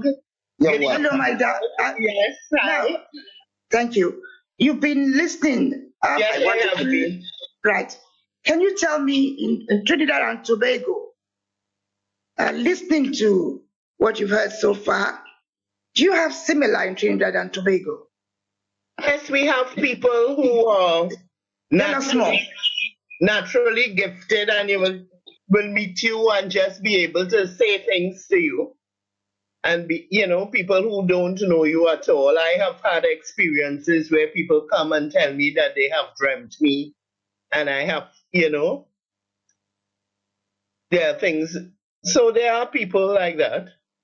Do they belong to any church? Do you have White Garment Church in Trinidad and Tobago? No, we don't have White Garment Church. We will find people in that mostly like in the spiritual Baptist, what we call the spiritual Baptist, which is a combination of Christianity and traditional African spirituality that has survived over the years, over the centuries, more or less.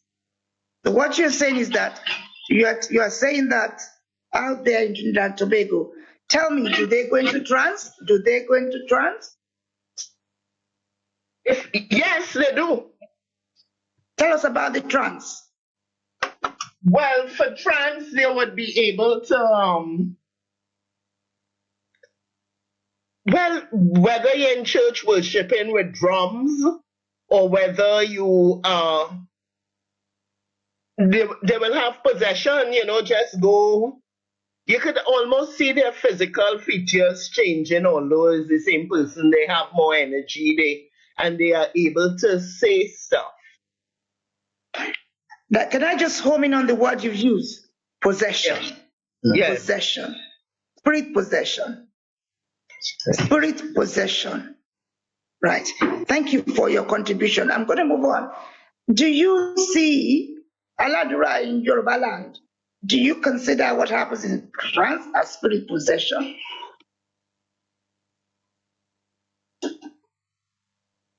Yes. Can you say more?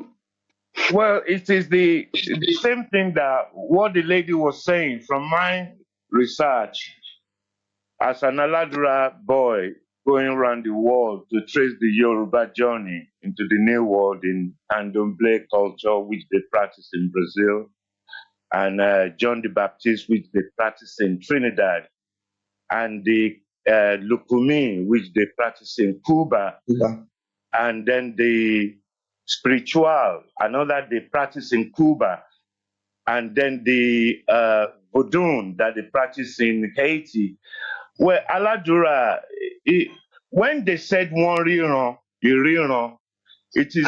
Please, there are people who don't understand that. Well, when please. they said they give vision, it is the same as the Odu Ifa landed on the plate and a Babalawo reciting the Odu and unpacking the Odu, if you are gifted. So, because the Odu is not written in any form, there's no bank for it. There's no memory bank. So it's that kind of letters that Captain Abiodun was giving that time. So it's the same Yoruba cosmology that is taking place now. But the Yoruba in Nigeria now, because of Christianity, put another slang on it. So it's the same thing that the slave took to Americas, to around the world, the same Yoruba cosmology. But in Nigeria, Aladura is pure Obatala form. There is nothing else to it. It's pure. Well, can I stop you there? Right, Again, you are venturing into arenas of people like myself, right. because I don't have to see Okwele to tell you Odu. And I will tell you that Obatala is the one that's got vision. Huh. Ormila is the one that has got the gift of hearing. So the two, and I am speaking from practice. For instance, if I go near current or knee, I'll get a shock. I keep well away. There's also a lady who belongs to Messiah Church, who is the overseer. If I go near her, I pick up the spirit fast. So I keep away. There's also a church leader that I've come across in South Africa, that I've experienced that. So I go into trance, and I recall when my late Kabisi of Abiodun passed away. He was in my company, I was in his company, and everything he needed to tell me was telling me. When Damilola Taylor passed on, everything, I didn't know him from Adam, everything he needed to tell me, he was telling me. And that was very clear. I am always clear who I'm seeing in the spirit world. Now, let me run my experience with what has happened with Mosi Urimola. By the way, studio, some people are having problems logging in. They are saying they can't log in. Can you please check the system? They're saying they can't log in. I think some people are putting in the wrong password. They're using the numbers instead of the word that we sent them. Okay. Hold on. Hello. You need to use the meeting ID, and the passcode is Aladura. Thank you. Now, let me say from my first-hand experience, when I see ancestors clear. I see ancestors clear, very clear. But I recall I recall when I went into trance in Obatala Temple. The last Tony was the person I was seeing. Very clearly, very clearly. I can't recall all I said. And I recall somebody who is in this audience, I shan't mention, and I don't want the person to say anything, whose daughter was pregnant. And I said, your daughter is pregnant. And she said, oh, no. And a few weeks or a month or 6 weeks, she came back and said it. And when she came back, I said, and there'll be problem with the father. And the next thing I said, when the baby is going to be born, there'll be problems. And there was little thing that I needed to communicate. Lo and behold, there was problem with the father of the baby. There was also on the day the baby was being born. Until that person contacted me, the baby was not born. Because what I told them, they didn't do. And instruction was given to me again. Within 9 minutes, the baby was born. And not only that, I went further to name the baby. And everything I was shown when the baby was born, and I told the grandmother of the baby, when I went to do the naming ceremony, I told them to bring out a Bible. They brought out a Bible, and the section chosen, everything I had said was repeated in the Bible. The person is in this audience. And there are many in this audience who have encountered me. So I never bargain for it. No, I don't bargain for it. So let me say the gift of seeing and hearing. Some have the two. One is more pronounced. In England, we have what is called mediumship. So, like most Yorimolade, those who are mediums have got a system whereby they are enabled. Because if you are somebody who's got the gift like I have, you have to be able to shut down. When you say to them, I don't want to know anymore, I want to sleep. I don't want to know, I want to sleep. Because when the spirit speaks to you, it may say, go through that door. It won't tell you open the door. So let me say, our loved ones, this is where Jesus comes in. This is where Jesus comes in. The Jesus is got no religion. The Jesus is not a religion. The Jesus is a fair love, is not a religion at all. The Jesus is not a religion. I wonder if there's anybody in the audience who can tell me if he or she has encountered Jesus. But the Jesus is almost like somebody who loves, when he loves you, he comes close, very close. It's not a religion. It's not a religion at all. So we are looking at encounters with the world of the unseen. We are looking at the fact that Captain Abiodun Emmanuel had encounters with the unseen. And Orimolade had encounters with the unseen. Baba Shegun had encounters with the unseen. And Baba Oshitelu had encounters with the unseen. Baba Lola encounters with the unseen. The Babalawos do have encounters with the unseen. But let me make it clear. Many of them, they don't hear nothing. They can't hear anything. But they've learned the Odufa. As the Christians who've got the Bible can say, chapter this, chapter that, they've learned all of that. But majority of them cannot hear a thing. They're deaf. They're deaf. There are very few of them who they don't need Okwele. They will tell you. But there are those who depend on the Okwele. There are also those who depend on Obi, just Obi. I mean, if I go into certain areas and if I hold a leaf, I can hear the leaf. It's a gift. I inherited it. That's from my mother is from Takpa area. That's really from her side, I believe, the healing side. Well, let me come and say ancestral inheritance. These gifts are inherited. They are inherited. It will come to somebody. There's somebody in this audience that all of a sudden I said to the person, this child is going to be on stage. And she was able to corroborate that. It's a gift. So let me say today, Captain Abiodun Emmanuel is teaching us about the world of the unknown. The world of the unknown. The world beyond. And that is very important because when prayers are said, Tabak Batura, we are going to the unknown. Unknown.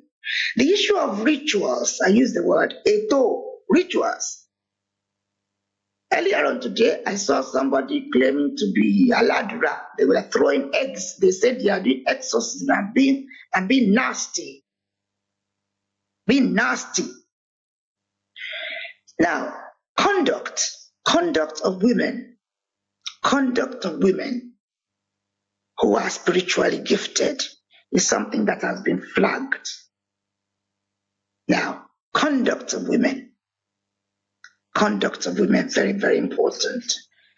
More important than the conduct of the men, if I may say. So, the purpose of Aladura movement is for spiritual growth, I'm being told. Spiritual growth, spiritual structured, methodological, But you help me speak the English, Jerry. Methodological method. That's why Aladura was created. That's why God gave us Aladura movement, to put methodology in the way we utilize our spiritual gifts in order to be able to the vehicle right to do the right thing. Because if you look back, even with the Babalawos, do they have methodology? Aboru Aboye, Alagba Babalola, is there methodology? No, they used to have methodology, but they lost it. The modern days Babalawo. Now, they've lost the methodology. Yes. I think from the message I was giving earlier on, because I was being shown this hand that is red hot, when placed on the head. Now, this red hot hand, which is a healer, put on the body, it's healed. So, Alagbo Kutubo, would you say the methodology of Mose Orimolade is still within the movement?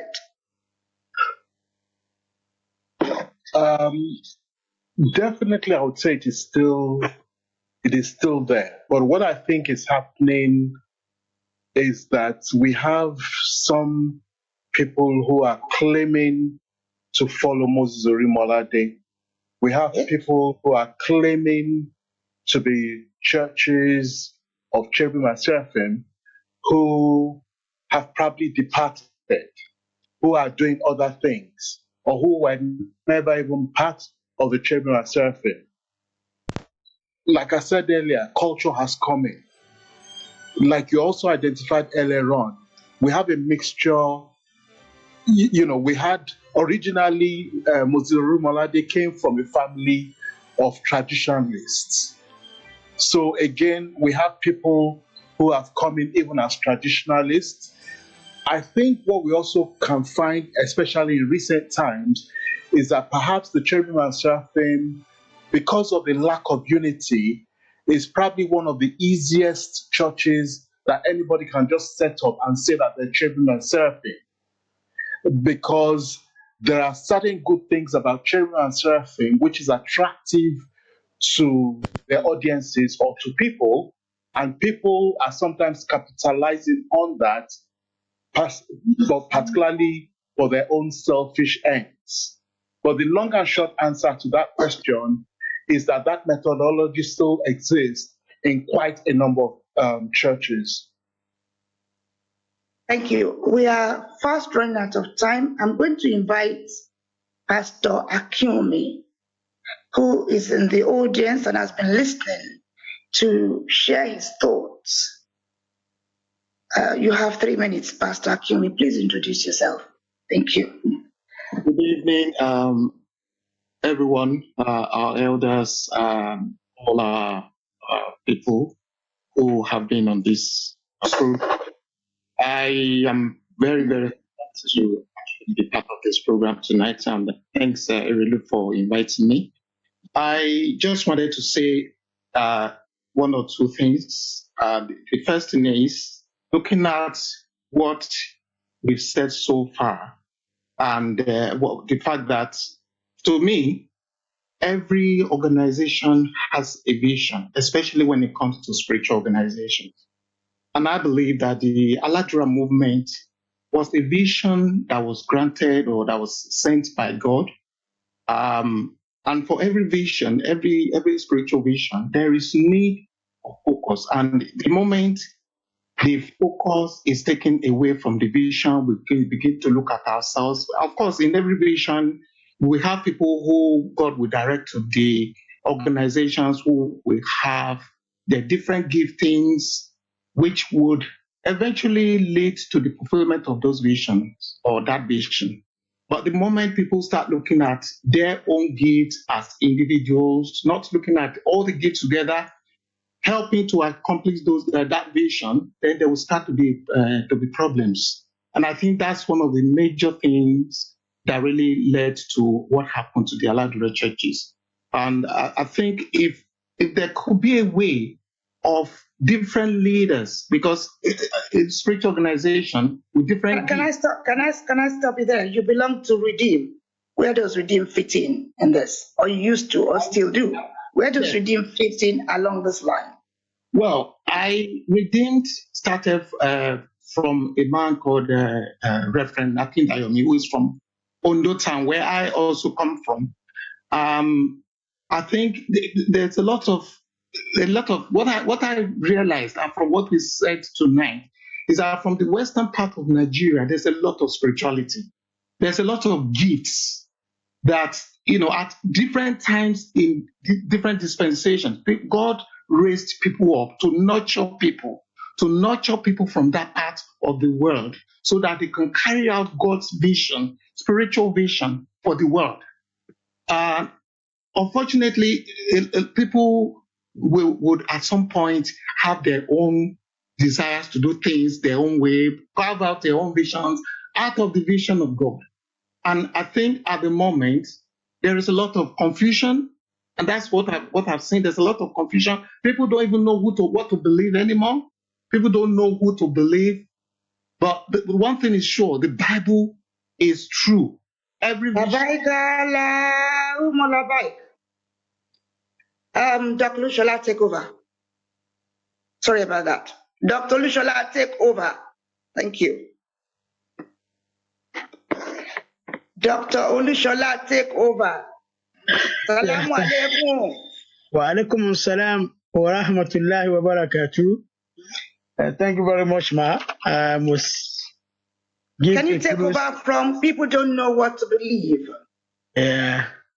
I'm here, Mommy. Do you hear me, Mommy? I can hear you well. Thank you very much. This is Olushola. I give thanks to everybody here. And they are really giving a very good information since. And I must give a kudos to my mom for the wonderful teaching and experience we have been sharing so far. As far as Muslim is concerned, in regard to Kribu and Serapho, one of the denomination of religion that Muslims give the highest respect to is Kribu and Serapho. And it's because of their specialty in the spiritual content. We regard them a lot. And if you look into the realm of Muslim and Christianity, the only area that there is no any conflict or confrontation between Muslim or Islam and other religion, which is Christianity, the only area is Kribu and Serapho. They have a kind of similarity. They have a kind of concord with Kribu and Serapho. And it's because of their specialty in area of prayer and the spiritual content. And even if you can see in the world realm of Muslim organization today, you realize that Asalatu is brought up, and I have to tell you that it's just a replicant of Kribu and Serapho. We are doing night vigil now, that we have to ordain everybody to wear white cloth, and we have a kind of a special prayer there. We emulate this from the Kribu and Serapho. The most fundamental thing within the Muslim realm is 5 days prayer, but now we are proceeded to kind of Asalatu, night prayer, evening prayer, all this, we emulate from Kribu and Serapho. Kribu and Serapho is a wonderful aspect of religion. But I see no new thing there when there's a split or a kind of a dichotomy. In any area. Salamu alaikum, Dr. Lushola. What about Islam? Do you hear voice? Do you see? Yes, is in Islam, we hear, it's a gift. We hear voice and we see voice, but the majority of Muslims didn't believe in that. So let's focus on that. Can I go back to Pastor Akuni? You were talking about the book. Which of the book, the Bible, talks about this gift of seeing and hearing? Is it Old Testament or is it New Testament? Right. Well, we could see in the Old Testament some of the prophets that God called and sent to the world to deliver his message. We could see in the life of even Moses Moses had encounters with God. We could see in the life of Elijah. We could see in the life of Elisha. I can say, different people or prophets in the Bible, in the Old Testament, and even in the New Testament, we have different people. Even the disciples of our Lord Jesus Christ who had the gift of prophecy, who were seers, and even after that, people were given gifts. Can I stop you? Did they become seers after Jesus moved on, or they were already seers when he was, because they were part of the Old Testament? Yes, sir. Yes. Right. So when did they become seers? Yes, some became seers after the Pentecost when they received the gift of the Holy Spirit. Right. And that's when the gift came on them. And even afterwards, some of the people that had encounters with the disciples, as a result of, like you mentioned earlier, as a result of laying of hands, gifts were transferred to them. And some of these people, they carried on laying hands on people, even from that time up to now. There's still a lot of transference of gifts from people. Some are born with gifts. There's some people who, as a result of their lineage, they were born with gifts in them. I don't want to go into my own personal life. Can I stop you there? Salamu alaikum. Alaikum salam. Can I ask you a question? Yes, Was ma'am. Prophet Muhammad sallallahu alaihi wasallam a hearer of voice? Yes, that's the essence of revelation. Prophet Muhammad hear the voice and is a seer, and that's where Quran came from. Can I stop you? Can I stop you there?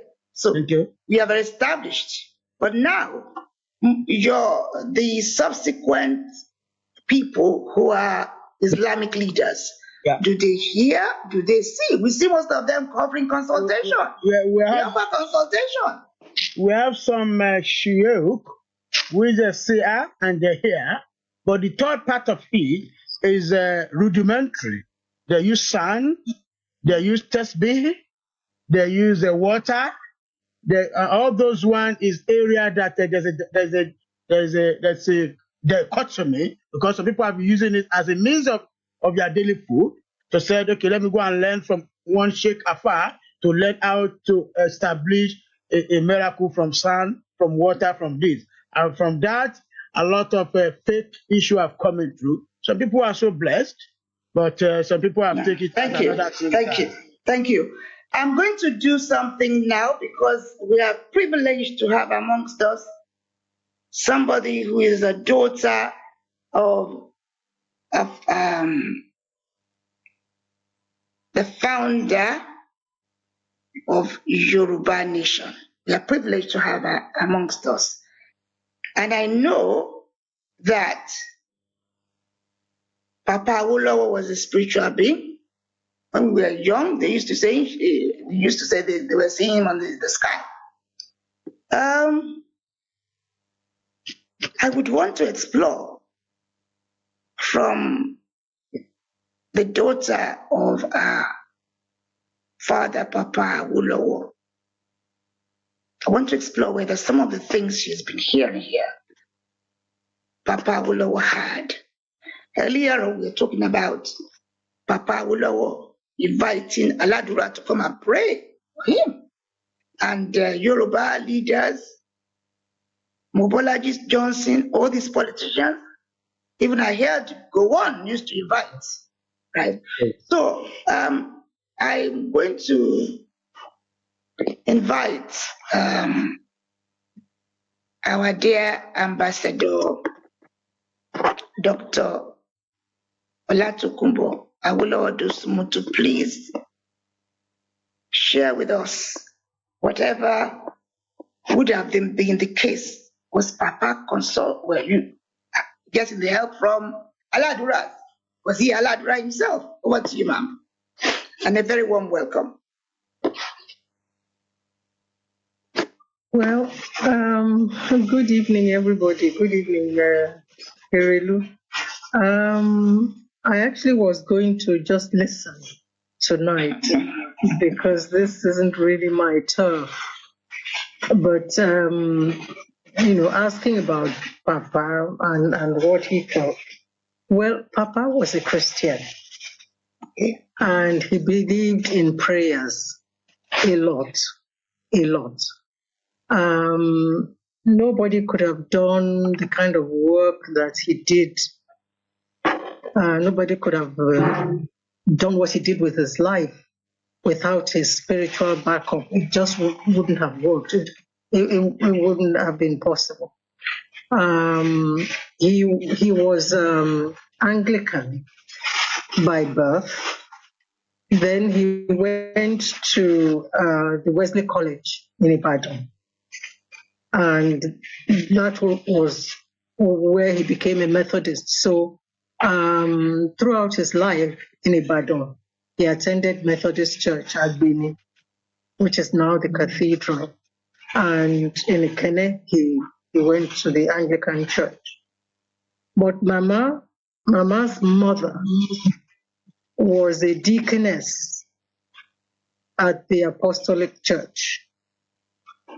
And to this day, we have kept the connection with the Apostolic Church, which is different from Christ Apostolic Church, the Apostolic Church, and the connection is still very strong. We take part in their conventions, both in their parish in Ikene and in the Lorna territory in Lagos. And yes, Papa believed very much in prayers. From time to time, pastors would come in to the house to pray with him. But beyond that, Papa was also a very spiritual being, very, very deep. And on a personal note, even in the house, even on family matters, we all know that he made a few predictions about Nigeria, which seem to be still coming to pass even up till now. But even at home, we soon learned that even on personal matters, if there was an issue in the family, and Papa would listen very carefully, and he took his time to make a pronouncement on any issue. And whenever he did, you soon learned that it's better to follow his advice, because every time, without fail, it always went the way he predicted that it would go. So if he told you not to do something, you better not do it. So he had a very deep spiritual connection to his God, and that is what I know. And he never turned back any pastors who wanted to come and pray with him. He always said that you couldn't get too much of prayers. So, but he also, was rather cautious about the kinds of people that he allowed to come close to him. I think that is all I can say right now. Thank you very much indeed. If there is anybody in the audience who is connected to Oba Adesoji Aderemi in the audience, I'm picking him up, and I'm picking up Anglicanism, and I'm picking that up with Ife. The question I want to, here I can see a child. Now, if there's anyone connected with Ife in the audience, either Ife, Tonje, somebody who is from the family of in Ife and royalty, may I invite the person to share thoughts? Because one thing that I'm also picking up, a lot of the thrones of Yoruba now seems to have this Aladura flair. Ashofunfoyi is flair. A lot of the thrones. And I am looking at this because let's look at what happened in the case of Mose Orimolade. Mose Olumide became the mentoring center for spiritually gifted people from Yoruba land, because that was the first church, that was the first Aladura church. Now, at the end of the day, devolved down to Mama Abiodun, Emmanuel. Now, a lot of our monarchs now are Aladura, and they are highly gifted, highly gifted. Let us go back to what happened with those who were being mentored. We are told it was because the power that we Yoruba were given to do good, we were using it to do evil. Nowadays, we complain about our Obas being involved with Christianity. Now, I just want us to, because I can see, for instance, I won't hide it, I'm just in Erimo. Erimo is a very powerful mountain. Very powerful mountain, Erimo. Now, is there anybody who belongs to a throne, be it Erimo, Ife, not Remo, no.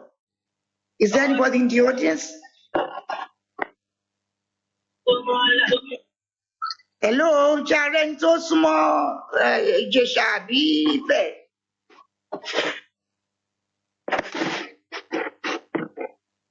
Hello, anyone linked to Ijesha Ife?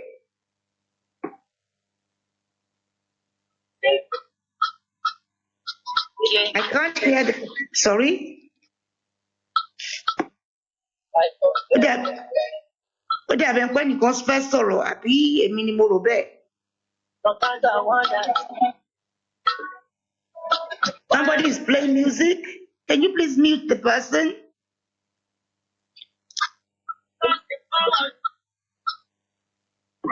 I am encountering somewhere in Ife, and somewhere in Ife that would have been a center of massive spirituality, possibly located within the university itself. And I have definitely have Obadesoji Aderemi here. So, is there a center of spirituality? Is there a department in Ife? Thank you, thank you, thank you. This is about the growth of spirituality. Is there a unit in Ife, University of Ife, with this facility? If there isn't, we need to explore it. Again, I'm looking at Oketase. I'm looking at Oketase. Oketase is the temple is supposed to be where all these Babalawos are groomed. That's where they are groomed. That's where they're supposed to be groomed. Are they being groomed there? Or what is going on at Oketase? Oketase is in fact, I'm still looking at here as well. Oketase is linked to Orumila. That is where Babalawos, these Babalawos are meant to be people who can hear, people who are healers, people who can prophesy, and it will happen. But how are they grown? You don't need to answer. I don't need an answer. But let's say as I'm coming to the end of this evening, and to look at whether the focus today has delivered results. We started off with Captain Abiodun Emmanuel, how he was mentored. How can we move on spiritually if we don't have mentors? We can't. We cannot. I went through hell, come back. I remember going to Oketase because I was taken there. And this Babala was gathering together, saying this is where the women should sit. This is where the men should sit. I told them I'm a Morumila person. So I will sit with the Babalawo. And that takes me to Trinidad and Tobago. All the spiritualists of Trinidad, Tobago, and Brazil, they were all women. They never had men leading. Deirdre, are you still there? Trinidad and Tobago. The women were leading. Now they started taking Babalawos there to create this superiority. Because again, we are talking about gender and spirituality. Gender and spirituality. I want to begin to conclude this evening that what Olodumare shown, Fumi Ademilua, over to you. 2 minutes. Do you have a, is she in the audience? Ademilua in the audience. He's in the audience. He is in the audience. She's muted, though. She's muted. Can you unmute yourself, please? Can she be unmuted? While she's trying to unravel, praise the Lord. Wow. She's a gifted lady, right? But I'm trying to bring her back. She may be in a trance already. She may be in a trance. She may be in a trance already. How? Look, the important thing today is Captain Abiodun Emmanuel was a highly gifted individual. Highly gifted. She was mentored by a man, and the man didn't see her gender as a problem. We have the same with this Babalawo. We have the same with them. They will say, if I is the senior, Shango also heard and saw and uses Eridilugun. So there's this question of superiority, which is happening in Aladura. Perhaps the men thought they were superior to the female. Things seem to have scattered, but as Papa Agbede said, things can be brought together when we eradicate the misunderstanding and we identify the areas of conflict. Should the gender of a spiritualist matter? Whether you're a man or a woman, should it matter? Should different gifts be rated senior or junior?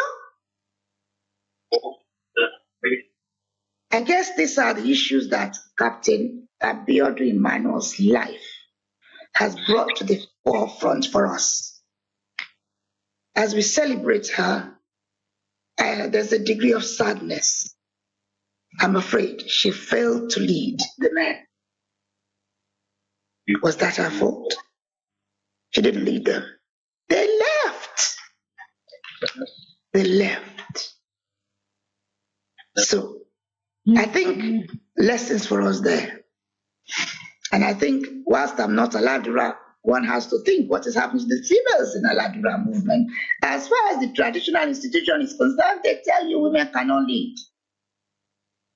The Babalawos think they are the superior, where many of them, they are as dead as a dodo. They don't hear one word.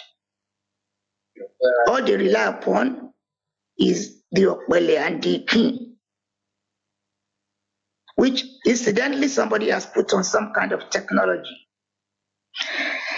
But one doesn't say spirituality doesn't work with them. We've also got the Egunguns, Aron Kinki. They use Obi to consult them. So I want to say how wonderful it is to have had all of you join me. I'm going to be handing over very quickly at some point for a vote of thanks by Princess Muradion Adedoyin, who I owe you a lot of gratitude for what I have learned today. When the message came and I delivered it, I didn't know it was to facilitate my own growth as well. As to the role I have had, what I currently have, and the potential for growth. The Aladura sector has a huge potential to deliver squeaky clean spirituality.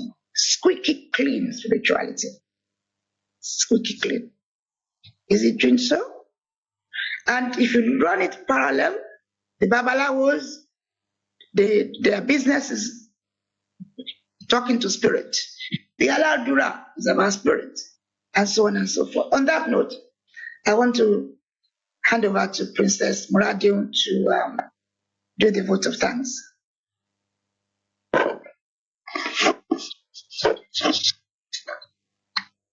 Thank you very much indeed, our dear Honorable Alderman Erelu Tuashe Lola Ayoride, Erelu Tuashe Ajion of Odiremo.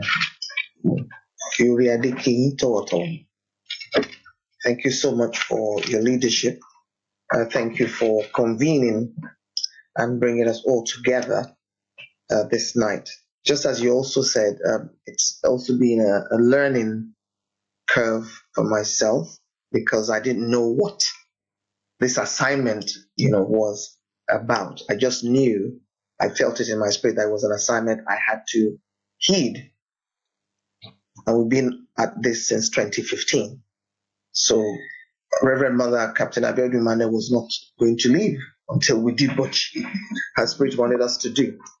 And I believe this is the beginning of the journey towards reconciliation of a variety of things concerning the KNS Aladura society or movement, as it was known, and also us as Omodua. Please mute everybody.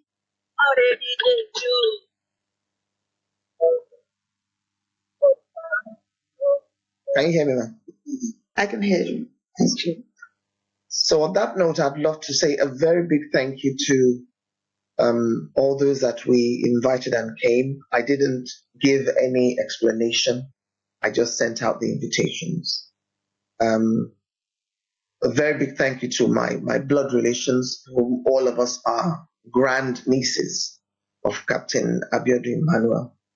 I'd like to thank my sisters and my cousins. I'd like to thank our own Igu Lalunke, our Alagbas in the house, Otumba Balaji Falashe, Dr. Abajo in Ikorodu, the Alpha who came. Thank you so much for joining us. Pastor Akiomi, thank you indeed for joining us. I believe that it's probably the beginning of a series of learning sessions, because I believe Mama Captain still has a lot of things to say and a lot of things to tell us. Today was a day of discovery, more or less, even speaking to each of us as individuals to discover who we really are in this journey of life when it comes to faith, spirituality, when it comes to being Yoruba descendant, irrespective of where we are domiciled on planet Earth at the moment, because we had our people who also joined us from the US and from Trinidad and Tobago, who, when we do trace their genealogy, very likely they are Yoruba or Odua descendants. So I believe by the special grace of the Lodumare, it will be a time for us to all go back to reflect. And hopefully when our Erelu does get another of her spiritual nudges, she would call on me again to have another session whereby we can come back again and see where we can take things forward. I want to thank Otumba Femi Kutubo because he got the message very late and he still joined in. I want to thank everybody, too many people to mention by name, but all those that I sent invitations to and you came, we want to thank you. All those that Erelu also sent invitations to and you joined us, we'd like to thank you. Adúpẹ́ lọ́wọ́ yín, Ọlọ́run Olódùmarè kò ní dójú tì kankan nínú wa. Ìrìn àjò tá à ń rìn yìí, ìrìn àjò pé ká lè mọ ìdí ẹ̀ tá a tiẹ̀ ṣe wà láyé gan. Ìdí ẹ̀ tí a fi ń gbénú ẹ̀mí, tí ẹ̀mí Olódùmarè dẹ̀ ń gbénú wa. Ìdí ẹ̀ tí àwọn èèyàn wa tó ti kọjá lọ, tó yẹ pé àwọn agbára púpọ̀ tí Olódùmarè fún wọn kí ló ṣẹlẹ̀ tí ṣé apá tì ní àbí ṣé asọ́nù ni torí pé a mọ̀ pé ibi kan ni ayé pín sí tí àwọn èèyàn wa bá sọdá ayé tún ṣì wà. Life does not end here. Life continues. Life is eternal. All we do is we shed this human cloak, but the soul is still alive. The spirits are still very much alive. I want to also, with all humility, thank you, Erilu, very, very much, sir, Ma, for what you've done and what you continue to do in my life personally and in the lives of all those who encounter you. I know you as a big sis, but I also know you as my spiritual teacher and my mentor. I want to also thank even the spirits of my ancestors.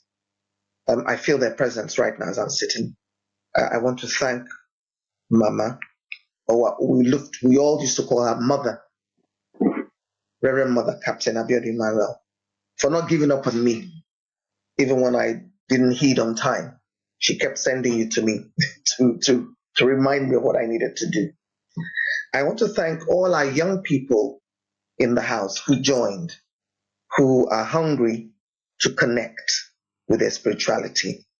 I can assure you that this is going to be a very formidable journey that you will learn from, and you'll also be able to pass on to your children, those who already have children, those who are yet to have children.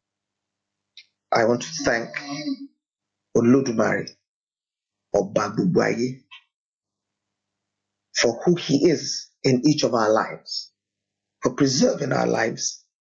Olodumare never gives up on us. I'm very grateful eternally that I've been a part of this. And I just want to say thank you once again, everybody. Oloye Babalola, thank you very much for joining. There's so many names, so do forgive me if I cannot name the names, because we always try to finish bang on time when we have our sessions. Ireluma, God bless you, man. Gbogbo ẹ̀yin àgbààgbà, mo kí yín. Ọpẹ́ ló yẹ, mo wà láyé, a tún wà láyé. Ọpẹ́ ló yẹ. Thank you, Father. Good night. God bless you all. Good night, studio. Thank you so very much indeed. Thank you. Thank you indeed. You can all exit the Zoom program now. Thank you very much indeed. Thank you.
Everybody in London, have you heard that Heritage Television has come up with something new? All your functions and celebrations can now be multi-camera live stream. That was only reserved for the rich and famous. Having a function in London can be viewed clean and clear immediately from any part of the world. Trust Heritage TV to give you a better reach. Heritage Television also does photography that will make you the envy of all your friends and family. Heritage Television is the best. All your functions like birthdays, funerals, weddings, church anniversaries or harvest. Heritage Television is the master. We are in the heart of London with an ultra-modern equipped studio.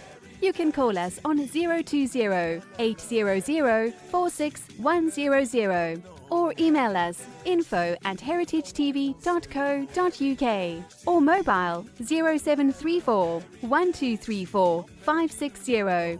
Heritage Television will do you proud.